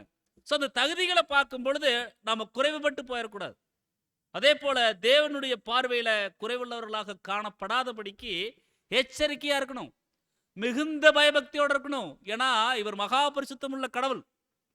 அவர்கிட்ட நம்ம எப்படி இருக்கணும், ரொம்ப ரொம்ப பயபக்தியோட இருக்கணும். அதை நம்ம புரிந்து கொள்ளணும். இதுல ஒவ்வொரு நாளும் குறைவுகள் வந்து விடாதபடி இந்த ஒரு அர்ப்பணிப்பின் பாதையில டெய்லியும் நம்மளை சரி பண்ணிக்கொள்ளணும், டெய்லியும் நம்மளை நிதானிச்சு பார்க்கணும். சத்தியத்தின்படி என்னுடைய வாழ்க்கை இருக்குதா, இன்றைய தினத்துல நான் எப்படி சத்தியத்திற்கு ஏற்ப கிரியைகள் செய்துட்டேன், தேவனோடு செய்த அந்த ஒரு உடன்படிக்கைக்கு ஏற்ப என்னுடைய வாழ்க்கை இருந்துருச்சா, தேவனை எந்தெந்த இடத்துல நான் மகிமைப்படுத்தினேன், இதெல்லாமே என்ன பண்ணணும் அப்படின்னா அன்புக்குரிய சகோதரர் சொல்ல நம்ம ரியலைஸ் பண்ணணும். ஏதோ காலையில் எந்திரிக்கிறோம், 8 மணிக்கு நம்ம வேலைக்கு போறோம், நைட் 8 மணிக்கு வர்றோம், காலையில் எந்திரிக்கிறோம் போறோம், இப்படி அல்ல. இதுக்காக தேவன் வந்து நம்மளை அழைக்கல. ஏன்னா இதெல்லாம் ஜென்ம மனுஷர் செய்யக்கூடியது. ஆனா ஆவிக்குரியவன் ஆவிக்குரியவைகள் கூட கம்பேர் பண்ணி பார்க்கணும், ஒப்பிட்டு பார்க்கணும். ஸோ ஜென்ம மனுஷன் போல நம்ம நார்மலான மனுஷன் போல நம்ம என்ன பண்ணோம்னா இருந்துடக்கூடாது. பிரியமான சகோதரர் சொல்ல அதைத்தான் அங்கே நம்மளுக்கு புரிய வைக்கிறார். ஸோ ஒவ்வொரு நாளும் குறைவுகள் வந்து விடாதபடிக்கு அந்த ஒரு பயம் இருக்கணும். எந்த பயம்? தேவ பயம். தேவ பயம் நம்மளுக்கு வந்து இருக்கணும். ஸோ எந்த மாதிரி பயம் அப்படின்னா பாருங்க, நம்மளுக்கு படிச்சிருக்கிறோம், தேவன் கிட்ட நம்ம கேட்குறோம், பயமுள்ள ஆவியை கொடாமல் அப்படின்னு சொல்லி. அப்படின்னா நம்மளுக்கு பலமுள்ள ஆவி, தெளிந்த புத்தியுள்ள ஆவி நம்மளுக்கு வேணும். ஆனா தேவனுடைய விஷயத்துல பயம் வேணும், தெய்வ பயம். அந்த பயம் நம்மளுக்கு நிச்சயமா வேணும். ஸோ என்ன பயம் இருக்கணும்? இது யாருக்கு நம்மளுக்கு முன்னோடியாக இருக்கிறாங்கன்னா பாருங்க, நம்முடைய கர்த்தர். ஸோ இது நம்முடைய கர்த்தருக்கு கூட இந்த ஒரு பயம் இருந்துச்சு. என்னன்னு சொல்லி பார்க்கும்பொழுது, அதாவது அவர் மரிப்பேன் அப்படிங்கிறது தெரியும். ஆனாலும் தேவன் எதிர்பார்த்த அந்த ஒரு பலியை, அவருடைய அர்ப்பணிப்பின் வாழ்க்கை, பலியின் ஜீவியத்தை சரியா செலுத்தி முடிச்சிட்டேனா, என்னுடைய சொந்த ரட்சிப்புல நான் சரியா நடந்துட்டேனா, ஸோ நான் சொந்த ரட்சிப்புல நான் சரியா மரிப்பேனா, தேவன் அவர் முன்பு பரிபூர்ணமான பலியை கொடுக்கறனா நான் அப்படின்னு சொல்லி ஒரு தெய்வ பயம் கர்த்தருக்கே இருந்துச்சு. கர்த்தருக்கே இருந்துச்சு. மகா பரிசுத்தம் உள்ளவருடைய ஒரே மைந்தன், அந்த ஒரே மைந்தனுக்கு கூட அவ்வளோ பயம் கடைசியில். ஸோ நான் இந்த ஒரு பலியின் ஜீவியத்தை கரெக்டாக நான் தேவன் விரும்புகிற மாதிரி நான் செஞ்சுட்டேனா, செலுத்துறேனா, இப்போ நான் பலியானேன்னா தேவனுக்கு அது சுகந்த வாசனையாக போகுமா, அதெல்லாமே அவருக்கு பயம் இருந்துச்சு. ஆனால் பாருங்க, நம்ம எந்த பயமும் இல்லாமல் எப்பவும் போல நாம் இருக்கிறோம். மற்ற மனுஷர் போல நம்ம வந்து வாழ்ந்துட்டோம் அப்படின்னா குறைவுபட்டு போயிடுவோம். ஸோ இந்த மாதிரி ஒரு தெய்வீக பயம் நம்மளுக்கு வேணும். ஏன்னா அதாவது ஒரு ஒரு நம்ம டெய்லியும் தேவனை நம்ம அவருடைய சமூகத்துக்கு நம்ம ஈஸியாக போயிடுறோம். ஏன்னா அவருடைய சகாயம் செய்யும் கிருபையை நாம் பெற்றிருக்கிறோம். கடைசியில் இந்த அதிகாரத்திலே கடைசியில் வரும். ஸோ அப்படிப்பட்ட கிருபையை பெற்றிருக்கக்கூடிய நாம டெய்லி அவருடைய சமூகத்துக்கு போகிறதுனால அந்த தெய்வ பயம் நாளுக்கு நாள் அதிகரிக்கணும். நாளுக்கு நாள் என்ன பண்ணணும்னா இன்க்ரீஸ் ஆகணும். அதே சமயம் டெய்லியும் போகிறது தானே அப்படிங்கிற ஒரு ஒரு அசட்டையான தன்மை நம்மளுக்குள்ள என்ன பண்ணிடக்கூடாதுன்னா வந்துடக்கூடாது. அன்புக்குரிய சகோதரர் சொல்ல, அதனால தான் அப்போஸ்தலனாகிய பவுல் தெளிவாக சொல்லிட்டாங்க, அவருடைய இளைப்பாறுதல் பிரவேசிப்பதற்கு ஸ்லாக்கியம் பெற்றிருக்கிறோம். ஸோ பயந்துருங்கன்னு சொல்லி சொல்றார். ஸோ பயம் ரொம்ப முக்கியம் அப்படிங்கிறத நம்ம வந்து பார்க்குறோம். ஸோ பலி செலுத்துறதுல நம்முடைய வாழ்க்கை சரியான முறையில் இருக்குதா அப்படின்னு சொல்லி. ஸோ இதில் நம்ம கவனிக்கும் பொழுது பாருங்க, பயபக்திக்கான பயம் அப்படின்னு சொல்லி நம்முடைய சகோதரர் சொல்றார். ஸோ ஏன்னா இஸ்ரேல் ஜனங்கள்கிட்ட பயமும் இல்லை, பக்தியும் இல்லை, அதே போல பரிசுத்தமும் இல்லை. மேலும் சகோதரர் சொல்லும்போது இது பரிசுத்தத்திற்கான பயம் சொல்லி சொல்றார். ஆனால் இந்த இஸ்ரேல் ஜனங்கள்கிட்ட அது எதுவுமே இல்லை, பரிசுத்தம் இல்லை, பயம் இல்லை, இந்த மாதிரி விஷயங்கள் அங்கே இல்லை. ஸோ அதே ஒரு சூழல் நம்மளுக்குள்ள இருந்துடக்கூடாது. ஸோ பயபக்திக்கான ஒரு பயம் இருக்கணும் தேவன் மேலே, பரிசுத்தத்திற்கான ஒரு பயம் இருக்கணும் தேவன் மேலே. ஸோ குறைவான விஷயங்கள் நம்மளுக்குள்ள என்னென்ன இருக்குது அப்படிங்கிறத பார்த்து அது தினமும் என்ன பண்ணணும்னா நம்ம வந்து ஷார்ட் லிஸ்ட் பண்ணி அதை எடுத்து போடணும். ஸோ நம்மை நாமே ஆராய்ந்து பார்க்கணும். ஸோ இந்த பயத்திற்கான சரியான கிரீக் வேர்டு கவனிக்கும் போது அலர்ட்னஸ், அலர்ட்டாருன்னு சொல்லி நம்ம சொல்கிறோம் இல்லைங்களா, அலர்ட்னஸ். ஸோ எப்போவுமே தேவனுடைய பார்வையில் குறைவுபட்டு விடாதபடிக்கு ரொம்ப அலர்ட்டாக இருக்கணும். ஏன்னா மனுஷர் பார்க்கிற விதமாக தேவன் பார்க்க மாட்டார். மனுஷன் முகத்தை பார்ப்பாங்க, தேவனோ இருதயத்தை பார்க்கிறார். ஸோ மனுஷர் பார்க்கிற மாதிரி அவர் பார்க்க மாட்டார். ஸோ ரொம்ப அலர்ட்டா இருக்கணும், தேவன் பார்க்கிறார் சொல்லி நம்ம அலர்ட்டா இருக்கணும். தேவனுடைய பார்வையில் குறைவுபட்டு போயிடக்கூடாது, பின்வாங்கி போனவனாக நம்ம மாறிடக்கூடாது. ஸோ ரொம்ப அலர்ட்டா இருக்கணும் அப்படின்னு சொல்லி சொல்றார். ஸோ இந்த ஒரு பயத்தை விட உலகத்துக்கு தான் நாம் என்ன பண்றோம் அப்படின்னா பயப்படுறோம். தேவனுக்கு பயப்பட வேண்டிய விஷயத்துல நம்ம கொஞ்சம் ஸ்லாக்னஸாக இருந்துட்டு உலகத்துக்கு நம்ம அதிகமாக நம்ம வந்து என்ன பண்ணுறோம் அப்படின்னா பயப்படுறோம். பாருங்கள், இப்போ நம்மளுக்கு உடல்நலம் சரியில்லை அப்படின்னு டாக்டர்கிட்ட போகிறோம். டாக்டரு உடனே மருந்து மாத்திரைகள்லாம் கொடுக்குறாரு. இதெல்லாம் இந்த டைம் 3 வேளை சாப்பிடணும். சாப்பிட்றதுக்கு முன்னால், சாப்பிட்டதுக்கப்புறம் எல்லா மாத்திரைகளும் கவனமாக கேட்டு நம்ம என்ன பண்ணுறோங்க, கவனமாக கேட்டு நம்ம கரெக்டாக அந்தந்த டைமுக்கு நம்ம வந்து சாப்பிட்றோம். ஏதோ அதிகாலையில் சாப்பிட வேண்டிய மாத்திரை இருந்தால் கூட அலாரம் வச்சு எந்திரிச்சு சாப்பிட்றோம். ஸோ இதெல்லாம் நம்ம என்ன பண்ணுறோன்னா கரெக்டாக நம்ம வந்து செய்கிறோம். அதே போல் நம்ம புதுசாக ஏதாவது வாகனங்களோ வீடோ அந்த மாதிரி ஏதாவது நம்ம வாங்கியிருந்தா கூட, அல்லது நம்ம அலுவலக வேலைக்காகட்டும் இந்த மாதிரி போகிற போதில் அந்த டைமுக்கு போகிறது, இதெல்லாம் ஏன்னா வேலையை விட்டு நிறுத்திடுவாங்க, இல்லாட்டி சம்பளம் கம்மி பண்ணிடுவாங்க. ஸோ இதெல்லாம் பார்த்துட்டு ரொம்ப ரொம்ப நம்ம பயபக்தியாக நம்ம உலகத்துக்கு காண்பிக்கிறோம், நடக்கிறோம். ஆனால் இதே பயம் தேவனுடைய விஷயத்தில் இருக்குதா, தேவனுடைய காரியங்கள் இருக்குதா, இது நம்ம வந்து பார்க்கணும். ஸோ நம்முடைய மனசு ஃபுல்லாக பாருங்கள், இப்போ உடல்நல குறைவுக்கு அந்த மாத்திரை சாப்பிட அதுவே சுற்றி இருக்கும். இந்த டைமுக்கு இந்த மாத்திரை சாப்பிடணும், எங்கே போனாலும் இது சாப்பிடணும். அதே போல் உடல்நலம் இப்போ சளி காய்ச்சல் அப்படி இருந்துச்சுன்னா கூலிங்காக சாப்பிடக்கூடாது. கூலிங்காக கொண்டாந்து கொடுத்தா கூட ஐயோ வேண்டாங்க, காய்ச்சல் சளிங்க ஆகாதுங்க அப்படி சொல்கிறோம். உலகத்துக்கு அவ்வளோ பயப்படுறோம், நம்முடைய சொந்த சரீரத்துக்கு அப்படி பயப்படுறோம். அப்போ பாருங்க, இது எல்லாமே ஒரு சுயநலம் தானே. இஸ்ரேல் ஜனங்கள் அப்படித்தானே சுயநலமாக இருந்துட்டாங்க. அதனால தானே அவங்களுக்குள்ள அவிசுவாசம் உள்ள பொல்லாத இருதயம், கடினமான இருதயம் இதெல்லாம் வந்துருச்சு. ஸோ அதே ஒரு விஷயம் நம்மளுக்குள்ள வராதபடிக்கு நம்ம ரொம்ப கவனமாக இருக்கணும். ஸோ நம்ம உலகத்துக்கு நம்ம வந்து பயப்பட தேவையில்லை, உன்னதத்தில் இருக்கக்கூடியவருக்கு தான் நம்ம வந்து பயப்படணும். ஸோ இப்படி பயம் அப்படிங்கிறது நம்முடைய கிறிஸ்துவ வாழ்க்கையில், இந்த ஒரு அர்ப்பணிப்பின் வாழ்க்கையில் தொடர்ந்து இருக்கணும். ஸோ தேவனுடைய கண்களுக்கு முன்பாக குறைவுபட்டு போகாதபடிக்கு ரொம்ப சரியான ஒரு வாழ்க்கை வாழணும் அப்படிங்கிற ஒரு பயம் நம்மளுக்குள்ள இருக்கணும். ஏதோ அழைப்புக்குள்ளே வந்துட்டோம் அப்படிங்கிற மாதிரி அல்ல. அதான் நிறைய டைம் குறிப்பிட்ட அதே விஷயம்தான். ஒவ்வொரு புது சிஷ்யனுடைய வாழ்க்கையிலும் எதாச்சியா எந்த சம்பவம் நடக்கிறது இல்லைங்க. எதாச்சியா போனாங்க, எதாச்சியா நடந்துச்சுங்க அப்படியெல்லாம் இல்லை. ஆதியிலேயே தேவன் என்ன பண்ணியிருக்காருன்னு சொல்லி பார்த்தோம்னா, அந்த திட்டங்களை வகுத்து வச்சிருக்காரு நம்மளை குறித்து. அப்படின்னா அவருடைய பார்வையில் நம்ம குறைவுபட்டு போயிடக்கூடாது அப்படிங்கிறத நம்ம வந்து கவனிக்கிறோம் பிரியமான சகோதர சகோதரர்களே. ஸோ ரொம்ப அலர்ட்டாக இருக்கணும் அப்படிங்கிறத சொல்கிறார். ஸோ இந்த தெய்வ பயம் அப்படிங்கிறது மற்ற ஜனங்களுக்கு எதிர்பார்க்க முடியுமானா எதிர்பார்க்க முடியாது, அவங்ககிட்ட இருக்காது. ஸோ நம்மக்கிட்ட, அதாவது உண்மையான தேவனோடு அர்ப்பணிப்பின் வாழ்க்கையில் இருக்கக்கூடியவர்கள்கிட்ட நிச்சயமாக இந்த ஒரு தெய்வ பயம் என்ன பண்ணணும்னா இருக்கணும். இது உலக ஜனங்கள்கிட்டே இருக்க எதிர்பார்க்க முடியாது. அதே போல் பெயர் சபையில் இருக்கக்கூடிய நண்பர்களுக்கு, சகோதர சகோதரிகிட்டையும் நம்ம வந்து எதிர்பார்க்க முடியாது. ஸோ ஞானஸ்தானம் எடுத்தால் மட்டும் போதும் அப்படின்னு சொல்லி வாழ்கிறாங்க இல்லைங்களா, அவங்ககிட்ட கூட இருக்க முடியல. இப்போ நம்ம இதுலேயே வந்து இப்போ வேதமானவர்களே பெயர் வேதமானவர்களும் இருக்கிறாங்க. உண்மையாக அந்த பாதையில் போயிட்டு கொண்டு இருக்கக்கூடிய வேதமானவர்கள் நிறைய இருக்கிறாங்க. ஸோ அப்படி இருக்கக்கூடிய அந்த சூழலில் பாருங்கள், நம்ம வந்து கரெக்டாக நம்ம மீட்டிங் போகிறோம், எந்த ஒரு சடங்காச்சாரங்களையும் நம்ம வந்து கலந்துக்கிறது இல்லை, தேவனோடு நல்மனசாட்சி உடன்படிக்கை பண்ணியிருக்கிறோம் அப்படிங்கிறக்காக தேவன் நம்மளுக்கு உடனே நம்மளுக்கு அந்த ஒரு பரலோகம் போகக்கூடிய வாய்ப்பு கொடுத்துருவாரான்னு இல்லை, இல்லை. ஸோ தெய்வ பயத்தில் நாம் என்ன பண்ணணும்னா பூரணப்படணும். உங்களுடைய விசுவாசத்தை, நம்முடைய வாழ்க்கையை தெய்வ பயத்தோட பூரணப்படுத்த கடவுள்னு வசனங்கள் படிக்கிறோம். ஸோ அப்படித்தான் நம்ம வந்து வாழணும். அதற்கேற்ப ஒரு வாழ்க்கை நம்முடைய வாழ்க்கையில் இருக்குதா அப்படிங்கிறத நம்ம வந்து பார்க்கணும். ஸோ மேலும் அப்போஸ்தலனாகிய பவுல் பாருங்க 1 கொரிந்தியரில் சொல்றாரு, 1 கொரிந்தியர் 9:27 கவனிக்கலாம் பாருங்க. மற்றவர்களுக்கு பிரசங்கம் பண்ணுகிற நான் தானே ஆகாதவனாய் போகாதபடிக்கு என் சரீரத்தை ஒடுக்கி கீழ்ப்படுத்துகிறேன். இந்த வசனம் ரொம்ப கவனிக்க வேண்டிய ஒரு வசனம். இது இந்த ஒரு அர்ப்பணிப்பின் வாழ்க்கையில் இருக்கக்கூடிய நம்ம ஒவ்வொருவருக்கும் மிக மிக பொருந்தக்கூடிய ஒரு வசனம் தான். இது ஏதோ பிரசங்கம் பண்றவங்களுக்கு மட்டுமல்ல, ஒவ்வொருவருக்கும் இந்த வார்த்தை பொருந்தும். இதுக்கு நம்முடைய 7ஆம் தூதன் அருமையான கமெண்ட்ரிஸ் கொடுத்துருக்காங்க பாருங்க. மற்றவர்களுக்கு அப்படின்னா நாம் எந்த பரிசுக்காக ஓடிக்கொண்டும் பலி செலுத்தி கொண்டும் இருக்கிறோமோ அந்த மாபெரும் பரிசை குறித்து மற்றவர்களுக்கு பிரசங்கம் பண்ணக்கூடிய நான், அவரை சொல்றார் அப்போஸ்தலனாகிய பவுலாகிய நான். அதே போலதான் நம்மளும் இன்னைக்கு நம்ம போய் இந்த மேடையில் நின்று ஃபுல் ஆல்டர் நின்று பேசுறது மட்டும் இல்லை, நம்ம பக்கத்து வீட்டுக்காரங்களுக்கு சத்தியம் சொல்கிறோம் இல்லைங்களா. ஸோ அது கூட ஒரு நற்செய்தி தான், சுவிசேஷம் தான்.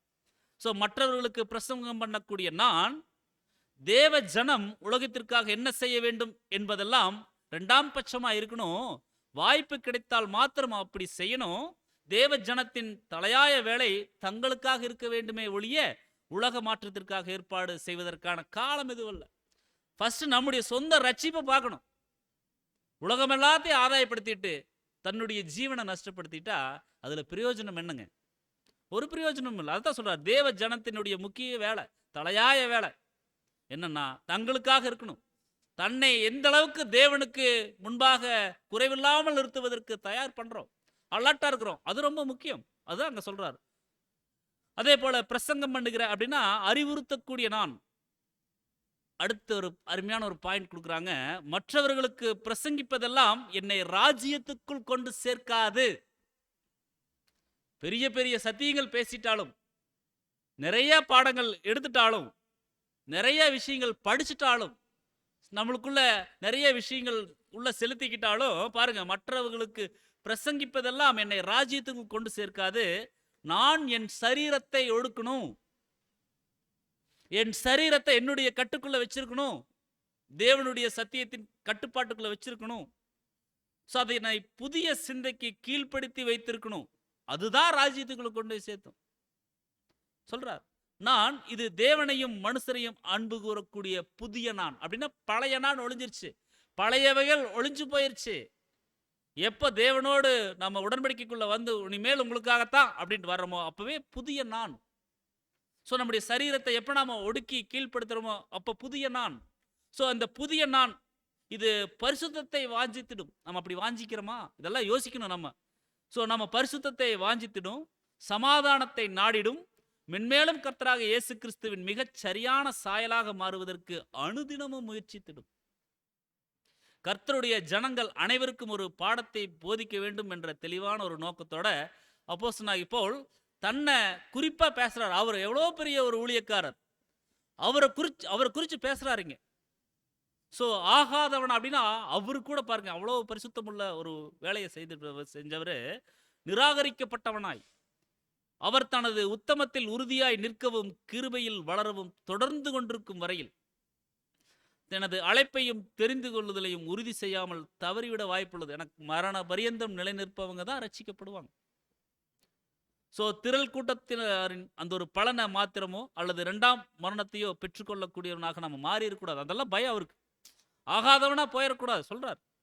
ஸோ ஜெயம் கொள்ளுபவர்களை உள்ளடக்கிய தேவன் முன்குறித்த உச்சிதமான கூட்டத்தாரில் பங்கடைவதற்கு தகுதியற்றவனா நான் போயிடக்கூடாது. தேவன் ஜெயம் கொள்ளும் வகுப்பார முன்குறிச்சு வச்சிருக்கார். உச்சிதமான கூட்டம் அப்படின்னா விலையேறப்பெற்ற ஒரு கூட்டம் இருக்கு, அவங்க தான் திருச்சபையின் பிள்ளைகள். ஸோ அந்த ஒரு பிள்ளைகளுடைய கூட்டத்தில் பங்கடையக்கூடிய மேலான ஸ்லாக்கியம் எனக்கு கிடைச்சிருக்குது. அதை அடைய முடியாதவனாக, நிராகரிக்கப்பட்டவனா நான் மாறி இருக்கக்கூடாது. அதெல்லாம் அவருக்கு பயம். இதெல்லாம் நம்மளுக்கும் தான். ஸோ தகுதியற்றவனா நான் வந்து போயிடக்கூடாது.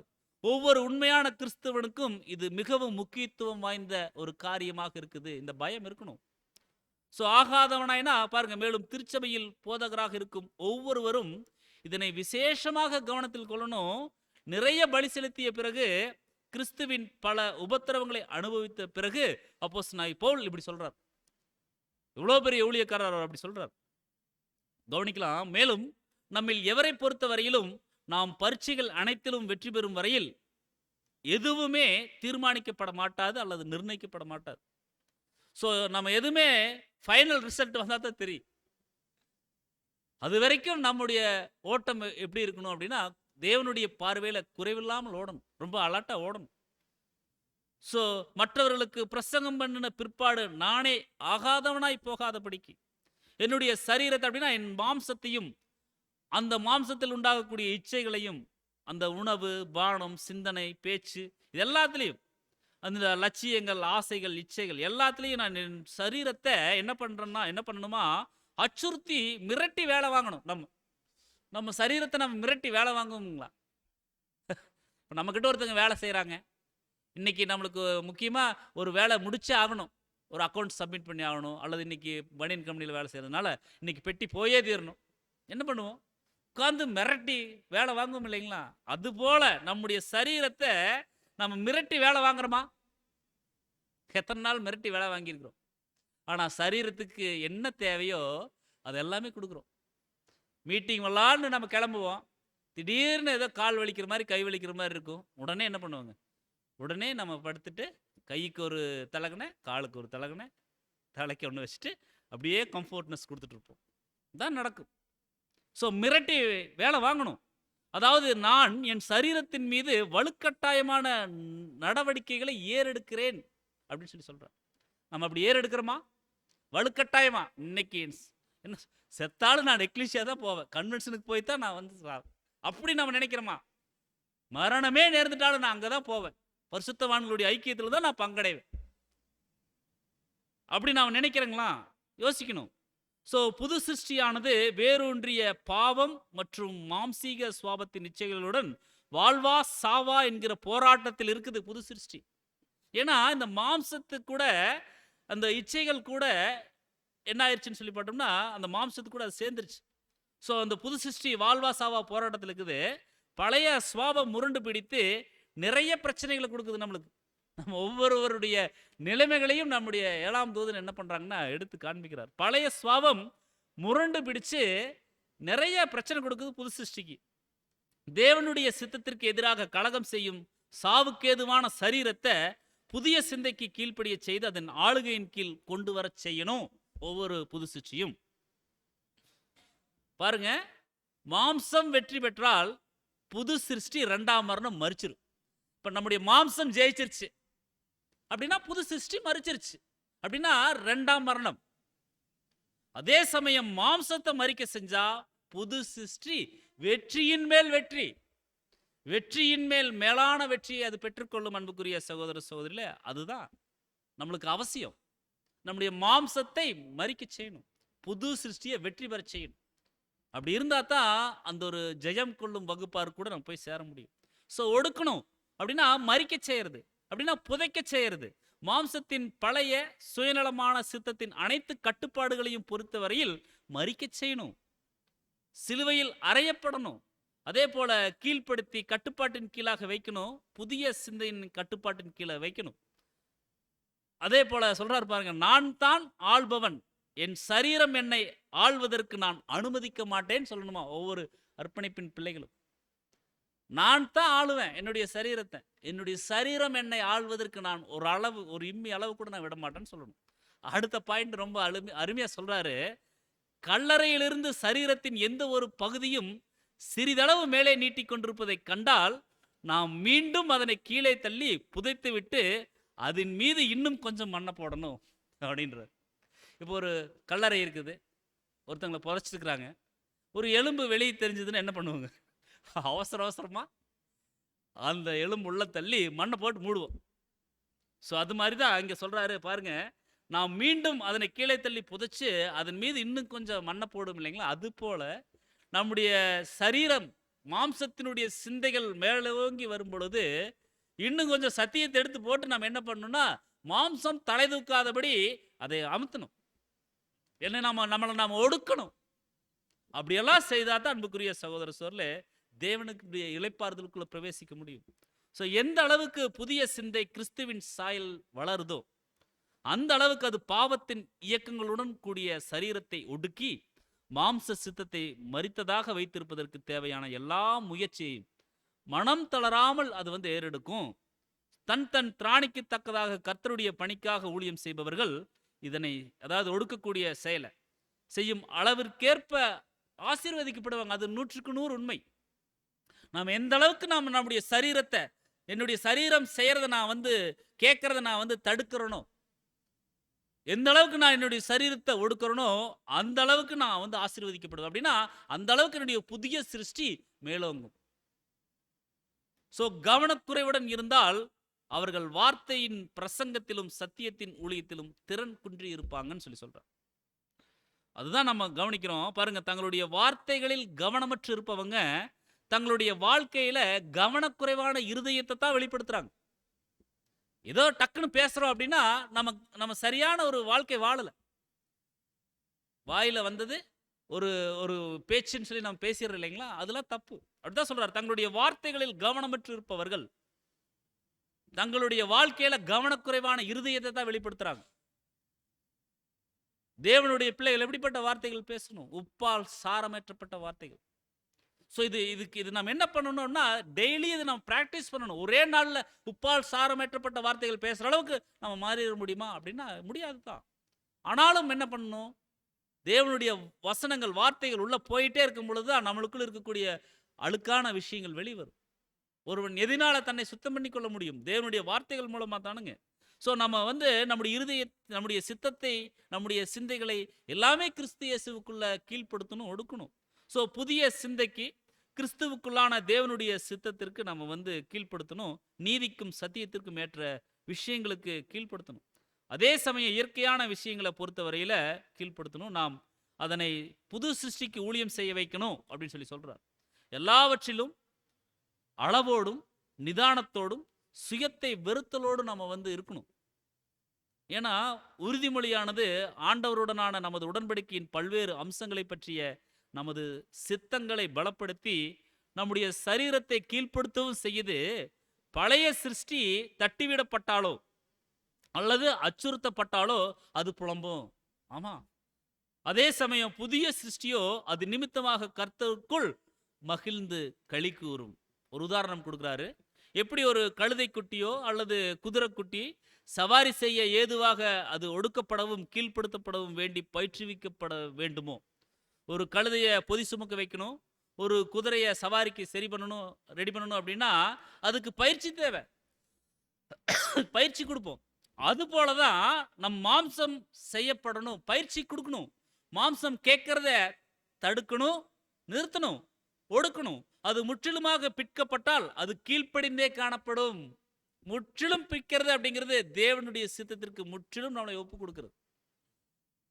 நம்ம ஒப்பு கொடுத்துட்டோம், ஆனா பிற்கப்படுவதற்கு நாம் ஒப்பு கொடுத்துருக்கிறோமா? அவருடைய சித்தம் செய்வதற்கு நாம் ஒப்பு கொடுத்துருக்கிறோம். சித்தம் செய்தது மட்டும் பத்தாது அன்புக்குரிய சொல்லை, நாம் பிற்கப்படணும். நாம பிற்கப்பட்டால் மட்டும்தான் அன்புக்குரிய சகோதர சோர்களே, தேவனுக்கு பிரியமானபடி நம்ம போய் என்ன பண்ண முடியும்னா சேர முடியும். இப்படி சொல்லிட்டு தான் சொல்றாரு, இப்படி இருக்க தன்னை நிற்கிறவன் என்று எண்ணுகிறவன் விழாதபடிக்கு எச்சரிக்கையா இருக்க கடவன். இந்த ஜனங்கள் அப்படிதான் இருந்துட்டாங்க. ரொம்ப பெருமை மேட்டி மேல அந்த இஸ்ரேல் ஜனங்கள் காணப்பட்டுட்டாங்க. முரட்டாட்டம், இந்த விஷயங்கள்லாம் அவங்களுக்குள்ள இருந்துருச்சு. அதனாலதான் நம்மளுக்கு சொல்றாரு, நாங்கள் நிற்கிறேன் என்று சொல்லுகிறவன் விழாதபடிக்கு ரொம்ப எச்சரிக்கையா இருக்கணும். ஸோ நம்முடைய சரீரத்தை என்ன பண்ணணும்னா ஒடுக்கி கீழ்ப்படுத்தக்கூடியவர்களாக இருக்கணும் அப்படின்னு சொல்லி சொல்றாரு. ஸோ அவருடைய இளைப்பாறுதல் அப்படிங்கிறது அது ஒரு பரம இளைப்பாறுதல், தெய்வீக இளைப்பாறுதல். இது சாதாரணமான இளைப்பாறுதல் அல்ல. ஸோ அது ஓய்வு நாள் அப்படின்னா ராஜ்யத்தினுடைய மகிமை பாருங்க. அந்த ஒரு இளைப்பாறுதலுக்கே நம்முடைய மூத்த சகோதரர் இவ்வளோ விளக்கங்கள் கொடுக்குறார். இது அப்படின்னா இது தேவனுடைய இளைப்பாறுதல். அதுக்கு அவ்வளவு வேல்யூ இருக்கு. அந்த இளைப்பாறுதலுக்குள்ள பிரவேசிக்க செய்யற அப்படின்னாருன்னா நம்ம எவ்வளோ ஒரு கிருபை பெற்ற ஜனங்களாக இருக்கிறோம். அதை யோசிக்கணும். நமது மீட்பருக்கு உடன் சுதந்திரராகும் அந்த ஒரு இளைப்பாறுதல் அது மிக உயரிய தளத்தில் நித்திய ஜீவனுக்குள் திவ்ய சுவாபத்திற்குள் பிரவேசிக்கக்கூடிய ஸ்லாக்கியம் அது. ஸோ முழுமையான அர்ப்பணிப்பின் மூலமாகவும் நம்முடைய இருதயங்களிலும் நடத்தையிலும் பரிசுத்தத்தை பூர்ணப்படுத்துவதன் மூலமாகவும் இப்படியாக நம்முடைய குணலட்சணங்களை வளர்த்தி தேவனுடைய நேச குமாரனுடைய சாயல் அடைந்து மகிமையின் மேல் மகிமை, மகிமையின் மேல் மகிமை அடைந்து மறுரூபமாக்கப்படுவதன் வாயிலாக இளைப்பாறுதலுக்குள் பிரவேசிக்கிறோம்.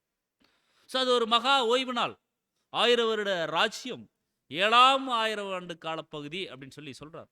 ஸோ அந்த ஒரு இளைப்பாறுதலில் பிரவேசிப்பதற்கு வாக்கு தத்துவம் நம்மளுக்கு கிடைச்சிருக்கு. அப்படின்னா மாற்றி அமைக்க முடியாத நிபந்தனைகளின் பேரில் நமக்கு உறுதியளிக்கப்பட்ட விலையேறப்பெற்ற வாக்கு தத்தங்கள் சொல்லி சொல்றார். த ப்ரீசியஸ் ப்ராமிஸ் அப்படின்னு சொல்லி நம்ம வந்து பார்க்குறோம். ஸோ மாற்றி அமைக்க முடியாத ஒரு நிபந்தனைகளின் பேரில் நமக்கு உறுதியளிக்கப்பட்ட அது ஒரு வாக்கு தத்தமாக இருக்குதுன்னு சொல்லி. ஸோ அதை அடையாமல் பின்வாங்கி போனவனாக, குறைவுபட்டு போனவனாக நாம் இருந்துடக்கூடாது. ஸோ தவற விடக்கூடாது. ஸோ நம்முடைய அழைப்பையும் தெரிந்து கொள்வதிலையும் உறுதி செய்வதில் தவறிடக்கூடாது. முன் தீர்மானிக்கப்பட்ட கணங்களை பகிர்ந்து கொள்ள விரும்பும் அனைவருமே மரண பரியந்தம் உண்மையுள்ளவராக இருக்கணும் அப்படிங்கிறத நம்ம வந்து பார்க்குறோம். ஸோ அதுதான் இந்த அழைப்பினுடைய நிபந்தனை. மேலே சொன்னார் இல்லைங்களா, நிபந்தனைகளின் பேரில் அப்படின்னா பாருங்க, மரண பரியந்தம் உண்மையா இருப்பது அப்படிங்கிற அந்த ஒரு அழைப்பின் நிபந்தனையை நாம் நிறைவேற்றணும். அப்படித்தான் நம்ம வந்து தேவன் கிட்ட உடன்படிக்கையில் வந்திருக்கு. மரண பரியந்தம் நான் என்ன பண்றேன், உமக்கு கீழ்ப்பிடிச்சு நடக்கிறேன்னு சொல்லி. ஸோ நம்ம அதில் எந்த அளவில் நம்ம கீழ்ப்படுகிறோம் யோசிக்கணும். மகிமையான தெய்வீக தரநிலையிலிருந்து நாம் சற்று குறைவுபடுகிறோம் என சிறிதளவு உட்குறிப்பாக தெரிந்தாலும் கூட அது நாம் பெரிதான ரட்சிப்பை இழந்து விடுவோமே என்ற பயத்தில் நம்மை நிரப்பணும் அப்படின்னு சொல்லி சொல்றார். இம்மியளவு கொஞ்சம் கொஞ்சம் நம்ம அந்த ஒரு பாதையில தேவன் கொடுத்துருக்கக்கூடிய அந்த ஒரு பாதையிலிருந்து விலகிற மாதிரி தெரிஞ்சிட்டா, சின்ன குறிப்பு, சின்ன ஒரு விஷயம், ஒரு ஸ்பார்க் நம்மளுக்கு தெரிஞ்சிருச்சு அப்படின்னா நம்ம பெரிதான ரட்சிப்பை இழந்துருவோமே அப்படிங்கிற ஒரு பயம் இருக்கணும். அதனாலதான் பேதுருவெல்லாம் படிக்கிற உங்கள் அழைப்பையும் உங்கள் தெரிந்து கொள்ளுதலையும் நீங்கள் உறுதியாக பற்றி கொள்ளுங்க, ஜாக்கிரதையா இருங்கன்னு சொல்லி சொல்றார். ஸோ கொஞ்சம் கூட நம்ம என்ன பண்ணிடக்கூடாதுன்னா அந்த அழைப்பினுடைய விஷயங்களை நம்ம வந்து ரொம்ப சாதாரணமாக நம்ம நினைச்சிடக்கூடாது. பிரியமான சகோதர சகோதரி, அந்த பயம் நம்ம இருக்கணும். அதாவது நம் இருதயங்களில் சிறிதளவு அலட்சியம் காணப்பட்டால் கூட தேவன் கொடுக்க ஆவலாய் இருக்கும் எல்லாவற்றையும் நாம் பெற்றுக்கொள்ளாமல் போய் விடுவோமே அப்படிங்கிற பயம் இருக்கணும், ஒரு அச்சம் இருக்கணும். தேவனுடைய கிருபையின் மீது ஒரு பயம், ஒரு அச்சம் இருக்கணும். அன்புக்குரிய சகோதரர் சொல்ல எல்லாவற்றையும் அதான் நம்ம வந்து கவனிக்கிறோம். அழகா சொல்றாரு. அதாவது நம் இருதயங்களில் சிறிதளவு தேவனுடைய விஷயங்கள்ல அலட்சியம் இருந்துச்சு அப்படின்னா ரொம்ப தப்பு. நம்ம 10 வருஷம் ஆயிருக்கலாம், இந்த அழைப்புக்குள்ள வந்து 5 வருஷமா இருக்கலாம், 3 வருஷம் ஆயிருக்கலாம். வருஷம் முக்கியம் இல்லை. நம்ம வாழக்கூடிய வாழ்க்கை தான் முக்கியம். அதான் சொல்றாரு, நம்ம இருதயங்களில் சிறிதளவு தேவனுடைய வேலையில் அலட்சியம் இருந்துருச்சு. தேவன் பார்க்கிறார், மனுஷன் பார்க்கல. நம்முடைய இருதய நிலையை அவர் அறிவார், மற்ற யாரும் கண்டுபிடிக்க முடியாது. ஸோ அலட்சியம் காணப்பட்டால் கூட தேவன் கொடுக்க ஆவலா இருக்கிறார். அவர் 7ஆம் தூதன் அழகா சொல்றார், ரொம்ப ஆவலா இருக்கிறார். ஸோ அந்த ஆவலா இருக்கக்கூடிய எல்லாவற்றையும் நாம் பெற்றுக்கொள்ளாமல் போய்விடுவோம், அதனால நம்ம பயந்திருக்கணும். ஸோ கர்த்தருக்குள்ளான ஒரு சகோதரன் சகோதரிக்கு எதிராகவோ அல்லது வேறொருவருக்கும் எதிராகவோ வெறுப்பு, கோபம், வன்மை போன்ற எந்த ஒரு உணர்வும் நம்மிடம் காணப்படாதபடிக்கு பயந்திருக்கணும்.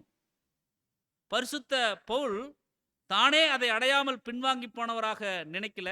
மாறாக யாருக்கு இந்த ஒரு வார்த்தைகள் எழுதி கொண்டிருந்தாரோ அவர்களை தான் சொல்றார். அந்த இஸ்ரேல் ஜனங்களை சொல்றார், இன்னைக்கு படிக்கிறதுனால நம்மளுக்கும் சொல்றார். ஸோ நம்முடைய அழைப்பையும் தெரிந்து கொள்வதிலையும் உறுதி செய்யும்படிக்கு வலியுறுத்துறார். சிலர் இழந்து போகப்படுவாங்க, அதே போல சிலர் ரட்சிக்கவும் படுவாங்க. ஆரோனின் குமாரர்களாகிய நாதாப் மற்றும் அபியூபை போல தீங்கு நாளில் நம்ம காக்கப்படணும் அப்படின்னா தேவன் அருமையான ஒரு ஏற்பாடு வச்சிருக்கார். அவருடைய சர்வாயுத வர்க்கம் வச்சிருக்கார், அதை நாம தரித்துக்கொள்ளணும். ஏன்னா இந்த நாதாப் அபி என்ன பண்ணாங்க, அந்நிய அக்கினியை கொண்டே படைச்சாங்க. ஸோ தேவன் விரும்பாத விஷயம் அதை செய்யறாங்க. தேவனுடைய வேலையில ஒரு உற்சாகம் இல்லை, ஒரு அசட்டைத்தன்மை. அதனால அவங்களுக்கு ஒரு மிகப்பெரிய ஜட்ஜ்மெண்ட் வந்துருச்சு. ஸோ நம்ம அந்த குறைவுபட்டு போகாத போல நாம் இருக்கணும். அதுக்கு தான் தேவன் கொடுத்துருக்காங்க அவருடைய சர்வாயுத வர்க்கம். உலகம் அல்ல, மாறாக திருச்சபைக்கு தான் சொல்றாரு. பயபக்தி சார்ந்த பயம் சொல்லி சொல்றார். பயம் படிச்சோம் இல்லைங்களா, அதுதான் பயபக்தி சார்ந்த பயம். நமது கிருபையுள்ள பிதாவையும் கர்த்தரையும் அசட்டை செய்து விடுவோமோ அப்படிங்கிற பயம் இருக்கணும். ஏன்னா நம்ம கவனம் இல்லாமல் நடந்துட்டோம் அப்படின்னா மகா பரிசுத்தம் உள்ள தேவனை நம்ம அசட்டை பண்றோம், அவருடைய நேச மைந்தனை நம்ம அசட்டை பண்றோங்கிற பயம் நம்மளுக்குள்ள இருக்கணும். அதே போல புண்படுத்தி விடுவோமோ அப்படிங்கிற பயம் நம்மளுக்குள்ள இருக்கணும். தேவ பயத்தையும் மாபெரும் பந்தய பொருளை இழந்து விடுவோம் அப்படிங்கிற அந்த ஒரு பயம் இருக்கணும். ஸோ இதெல்லாம் நம்ம எதுக்காக நம்மளுக்கு சொல்றாரு அப்படின்னா நம்ம அந்த ஒரு பயத்தோடு இருக்கணுங்கிறதுக்காக சொல்றார். வழுவி போகும் அல்லது விழுந்து போகும் கிட்டத்தட்ட அனைவருமே முதலில் சகல பயத்தையும் இழந்து பின்னர் தன்னம்பிக்கை உள்ளோராய் மாறிப்போய் இருப்பாங்க. இந்த சரியான பயத்தை இழப்பதன் காரணமாக மனம் திரும்பும்படிக்கு அவர்களை மீண்டும் புதுப்பிக்கிறது கூடாது. ஸோ மட்டுமீறிய தன்னம்பிக்கை கொண்டிருப்பது, டூ மச் கான்ஃபிடன்ஸ் சொல்றாங்க ஆங்கிலத்தில். மட்டுமீறிய தன்னம்பிக்கை. ஸோ மட்டுமீறிய தன்னம்பிக்கை அப்படிங்கிறது, டூ மச் கான்ஃபிடன்ஸ் அப்படிங்கிறது ஒன்று இருக்குது. அதுதான் சொல்றாரு, தன்னை நிற்கிறேன் என்று எண்ணுகிறவன் விழாதபடிக்கு எச்சரிக்கையா இருக்கணும். என்னால் எல்லாம் முடியுங்க, அதுதான் மட்டுமீறிய ஒரு கான்ஃபிடன்ஸ். அப்படி இருக்கக்கூடாது.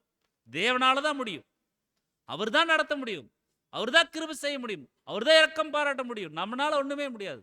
அப்படிதான் நம்ம நினைக்கணும்.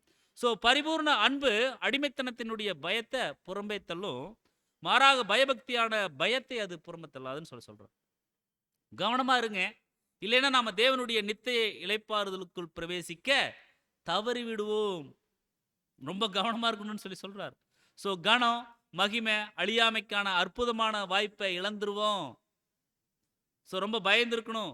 ஸோ நம்முடைய உடன்படிக்கையை நிறைவேற்றவும் பிதாவினுடைய அன்புல நிலைத்திருக்கவும் நாம் தொடர்ந்து முயற்சிக்கணும்.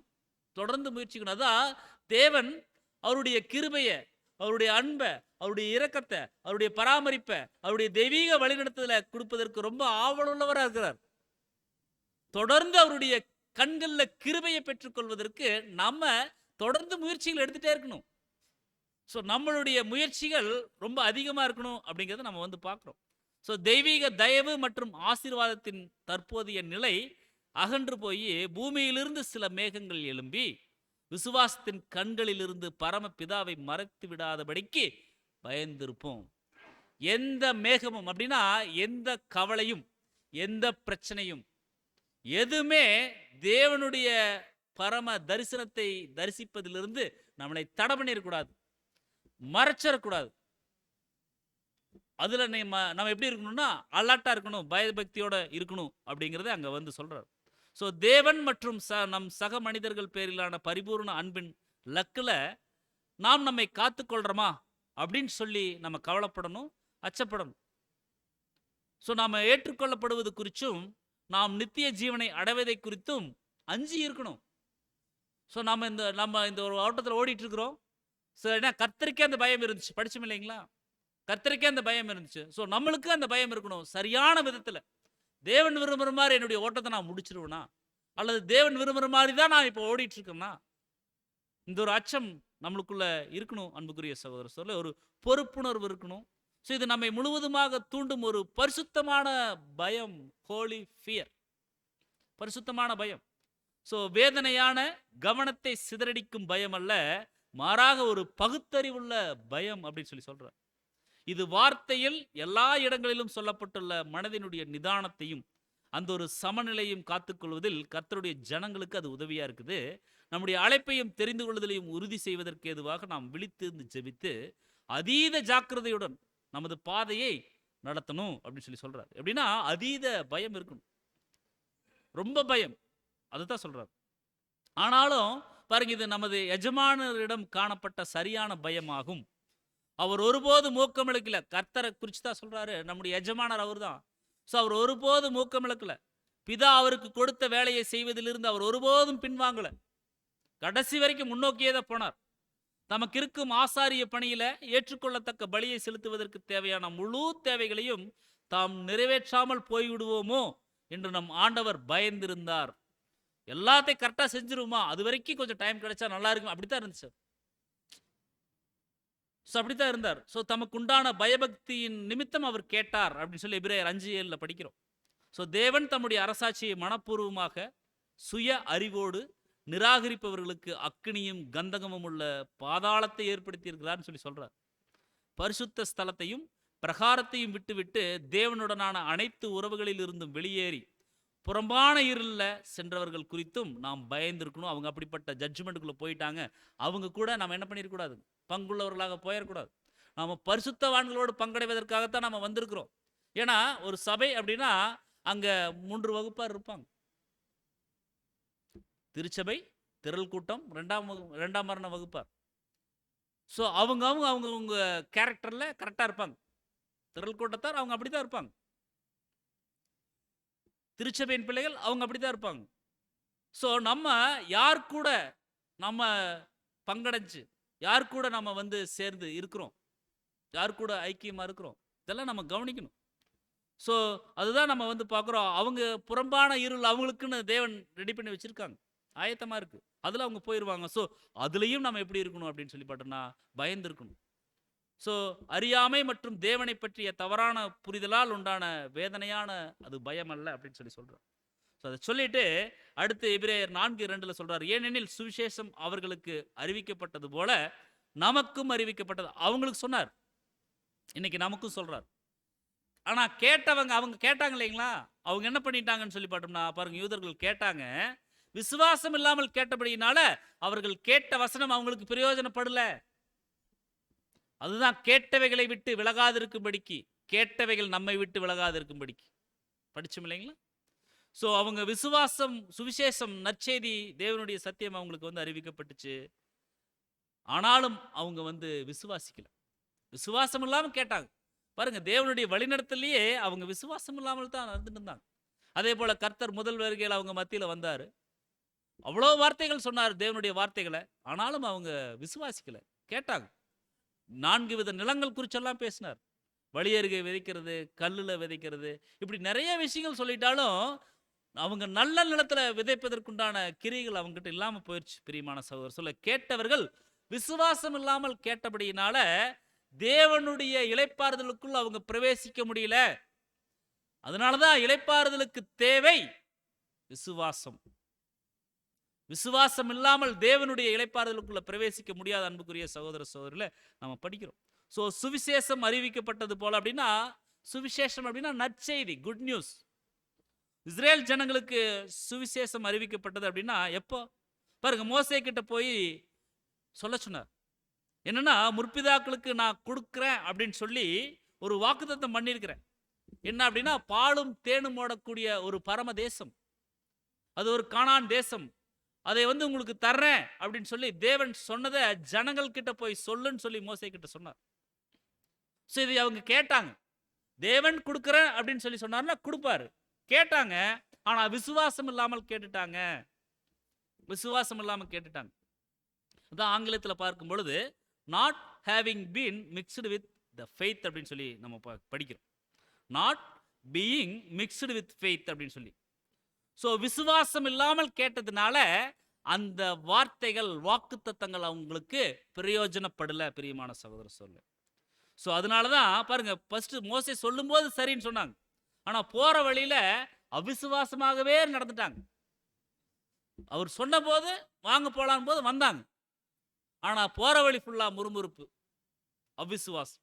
அந்த அவிசுவாசம் இருந்ததுனால அவங்களால என்ன பண்ண முடியலன்னு சொல்லி பார்த்தோம்னா அந்த ஒரு கானானுக்குள்ள போக முடியல. ஸோ அதுதான் அங்கே வந்து பாருங்க என்ன தேவன் வாக்குத்தத்தம் கொடுத்துருக்காருன்னு. உபாகமம் 8ஆம் அதிகாரத்தில் 7லிருந்து 9 வரைக்கும், உன் தேவனாகிய கர்த்தர் உன்னை நல்ல தேசத்தில் பிரவேசிக்க பண்ணுகிறார்.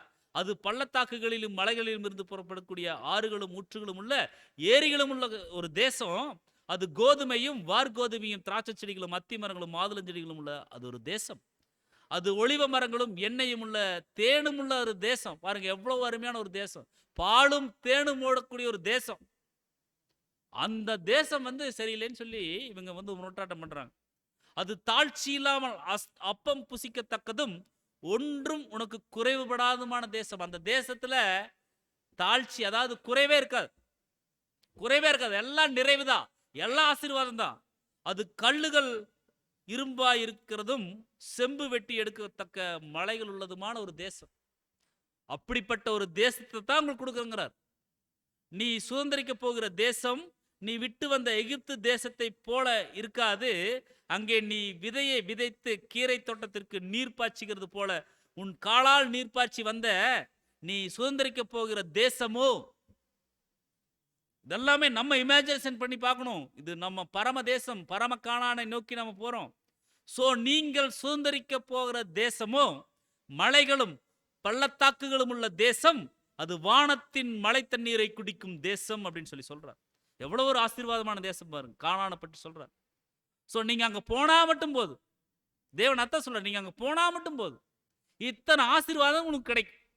சோ வெறும் விதையை மாத்திரம் நீங்க போடுங்க, ஒண்ணும் பண்ண தேவையில்லை. நான் வானத்திலிருந்து என்ன பண்றேன்னா தண்ணீர் பாய்ச்சறாங்க. பாருங்க எவ்வளவு ஒரு கிருபை பெற்ற ஜனங்களா இருக்கிறாங்க. நீ விதையை மட்டும் தூவி வீசி விட்டுரு, நான் வானத்திலிருந்து தண்ணி பாய்ச்சறேங்கிறார். ஸோ எவ்வளவு ஒரு கிருபை பெற்ற ஜனங்கள், ரொம்ப அருமையான ஜனங்கள். ஆனால் அவங்க எல்லா விதத்திலும் அவிசுவாசம் உள்ள ஒரு மனநிலையை காமிச்சிட்டாங்க. ஸோ எல்லாமே தானா வரும், தானா வளரும்னு சொல்லி தேவன் கொடுக்குறாங்க. ஆனாலும் இவங்க என்ன பண்றாங்கன்னு சொல்லி பார்த்தா விசுவாசம் இல்லாமையே கூட போறாங்க.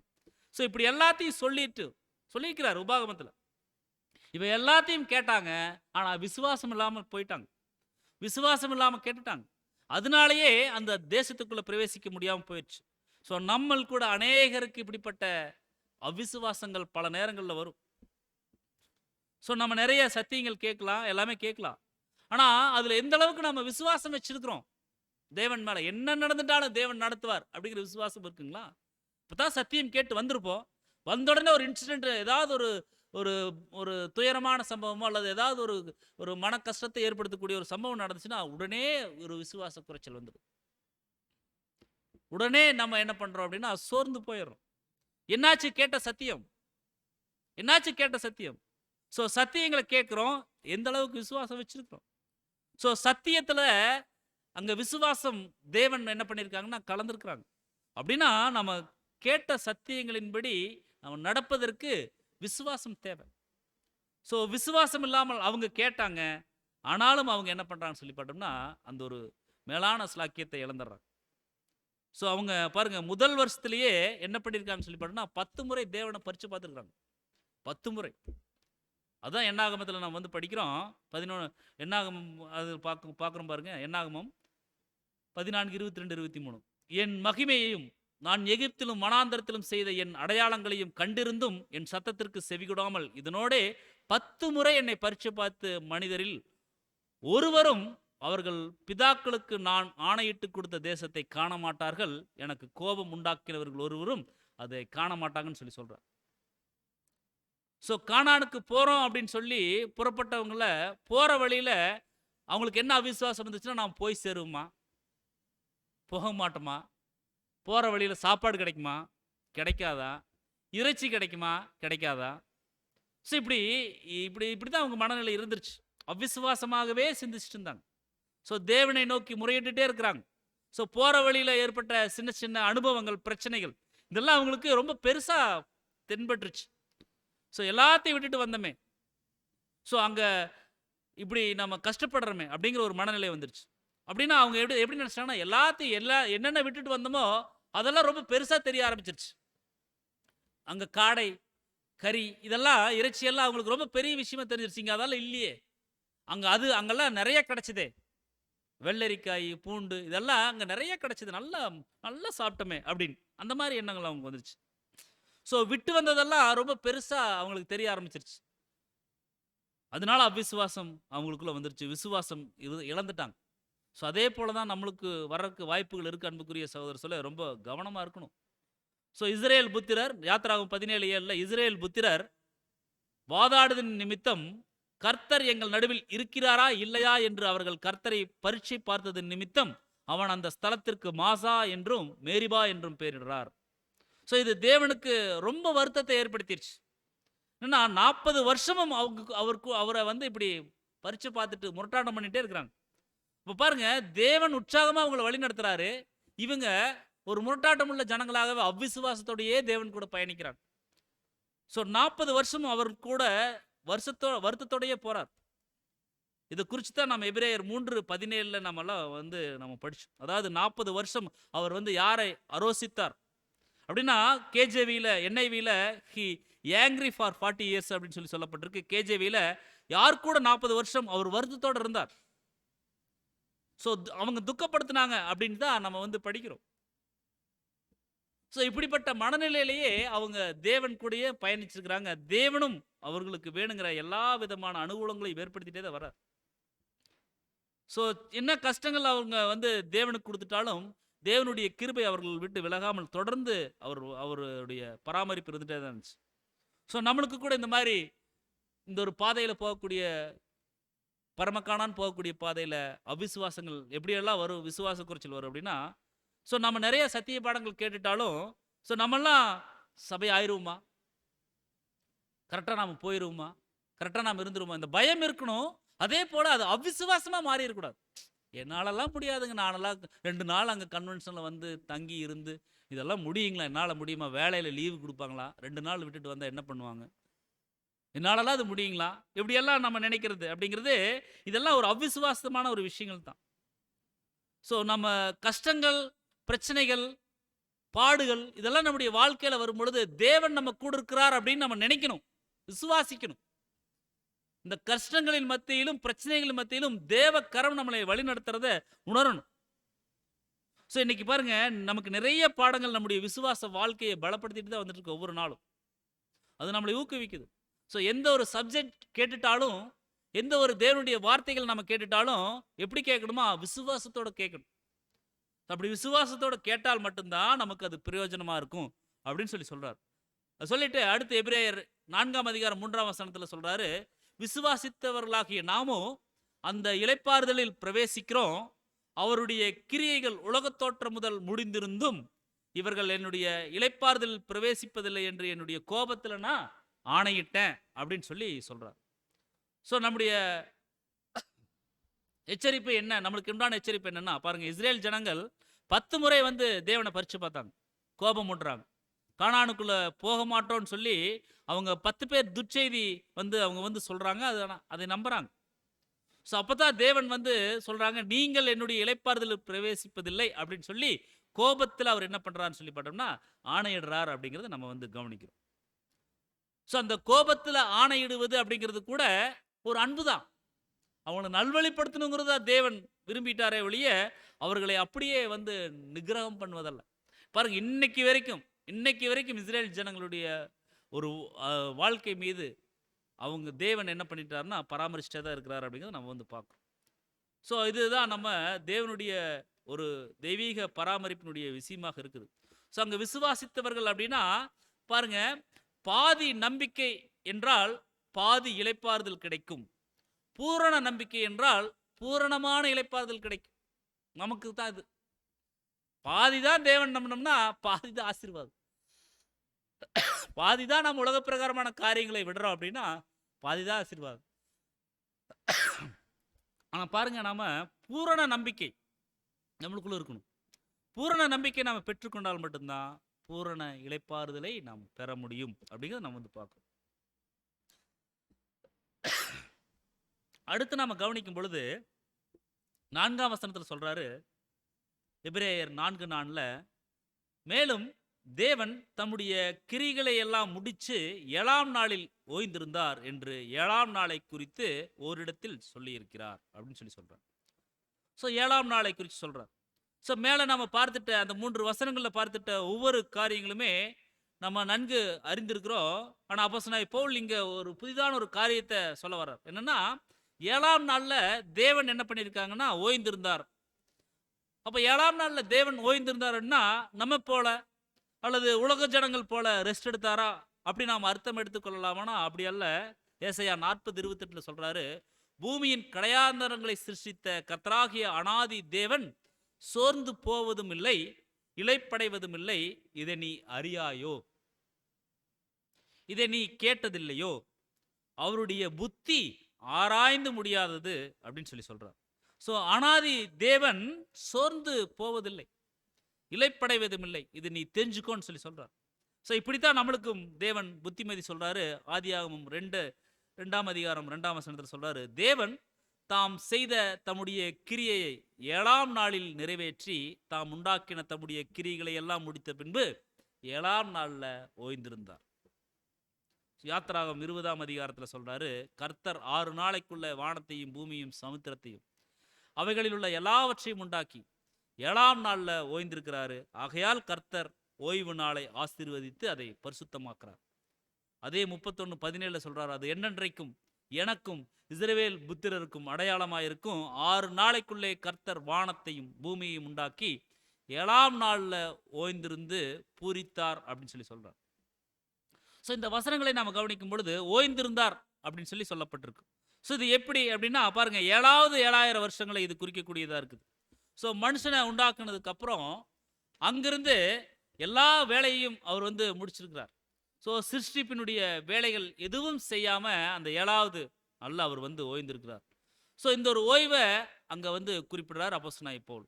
ஸோ இந்த 7000 வருடமும் தான் அவருடைய இளைப்பாறுதலுடைய காலமாக இருக்குது அப்படின்னு சொல்லி நம்ம வந்து பார்க்கணும். ஸோ ஓய்வு நாளை குறித்து நம்முடைய கர்த்தர் சொல்லும் பொழுது யோவான் 5:17 சொல்றார், இயேசு அவர்களை நோக்கி, என் பிதா இதுவரைக்கும் கிரியை செய்து வருகிறார், நானும் கிரியை செய்து வருகிறேன் அப்படின்னு சொல்றார். ஸோ பிதா கிரிகள் செய்து அவர் வராரு அப்படின்னா 7ஆம் நாள் ஓய்வு அப்படிங்கிறது எதை குறிக்கும்னா எல்லா படைப்புகளையும் முடிச்சார். சிருஷ்டிப்பு அப்படின்னு மட்டும் இல்லாமல் அவர் என்ன பண்ணுறாருன்னு சொல்லி பார்த்தோன்னா அவர் மைண்ட் அளவில் அவருடைய சிந்தை அளவில் அவர் வந்து ரெஸ்ட் இருக்கிறார். ஸோ மனுக்குலம் விழுந்து போயிடுச்சு. மீண்டும் அவர்களை வந்து அந்த மனுக்குலத்தை தேவன்கிட்ட திருப்பணும், அந்த ஒரு வேலையை செய்யணும் அப்படின்னு சொல்லி குமாரன் கிட்ட கொடுத்துட்றாரு அந்த வேலை. ஸோ அப்படி குமாரன் கிட்ட ஒப்படைச்சிட்டு மைண்ட் அளவில் மனதளவில் அவர் வந்து ஓய்வெடுக்கிறார். ஸோ தேவன் கர்த்தர் மேலே மிக மிக அதிக நம்பிக்கை வச்சிருந்தார். ஸோ இளைப்பாறுதலுக்குள்ள பிரவேசித்தார். ஸோ இதே இளைப்பாறுதல் கர்த்தர் பிரவேசிக்கணும் இந்த இளைப்பாறுதலுக்குள்ள அப்படின்னா அவருடைய பின்னடியார்கள் சரியாக அவருடைய வேலையை செய்யணும், ஊழியத்தை செய்யணும். எப்படி தேவன் மனதளவில் ஒரு ஓய்வுக்குள் இருந்தாரோ அதே போல கர்த்தர்கிட்ட கொடுத்துட்டு இருந்தாரோ அதே போல கர்த்தர் அவருடைய வேலைகளை இன்னைக்கு நமக்கு கொடுத்துருக்கார். இந்த ராஜ்யத்தின் சுவிசேஷம் நம்மளுக்கு போய் சொல்லணும்னு சொல்லி நம்ம கிட்ட கொடுத்துருக்காரு இல்லைங்களா? ஸோ நம்ம இதை போய் எப்படி சொல்லணும்?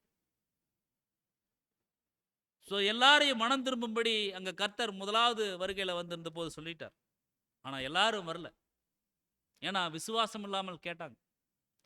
ஆனால் இன்னைக்கு நமக்கு தேவன் விசுவாசத்தோடு சகல அனுகூலங்களையும் தேவன் ஏற்படுத்தி வச்சிருக்கார். அப்படின்னா அன்புக்குரிய சகோதர சகோதரிலே, நாம் விசுவாசத்தோடு கேட்டு நாம் என்ன பண்ணணும் அப்படின்னா தேவன் விரும்புகிற மாதிரி நம்ம வாழணும். அப்படி இருந்தால் மட்டும்தான் நம்ம இளைப்பாறுதலுக்குள்ள போய் சேர முடியும்.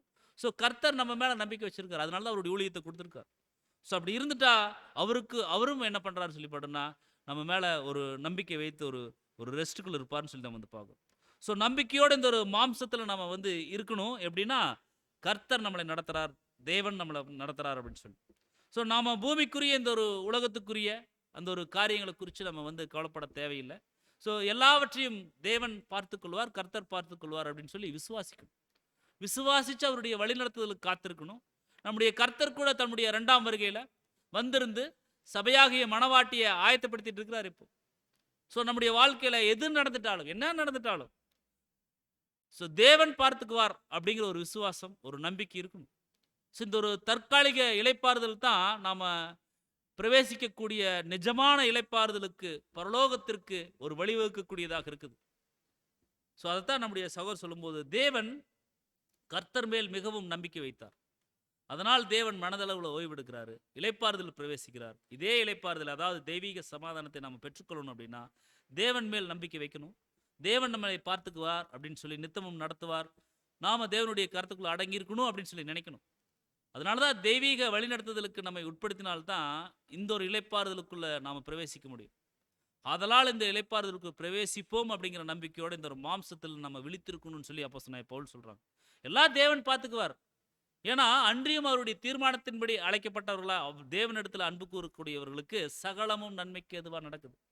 ஸோ சகலமும் அப்படின்னா தேவனுடைய பிள்ளைகள் தங்களுக்கு உண்டாகக்கூடிய கஷ்ட நஷ்டங்களை தேவ சித்தம்னு சொல்லி நினைக்கணும்.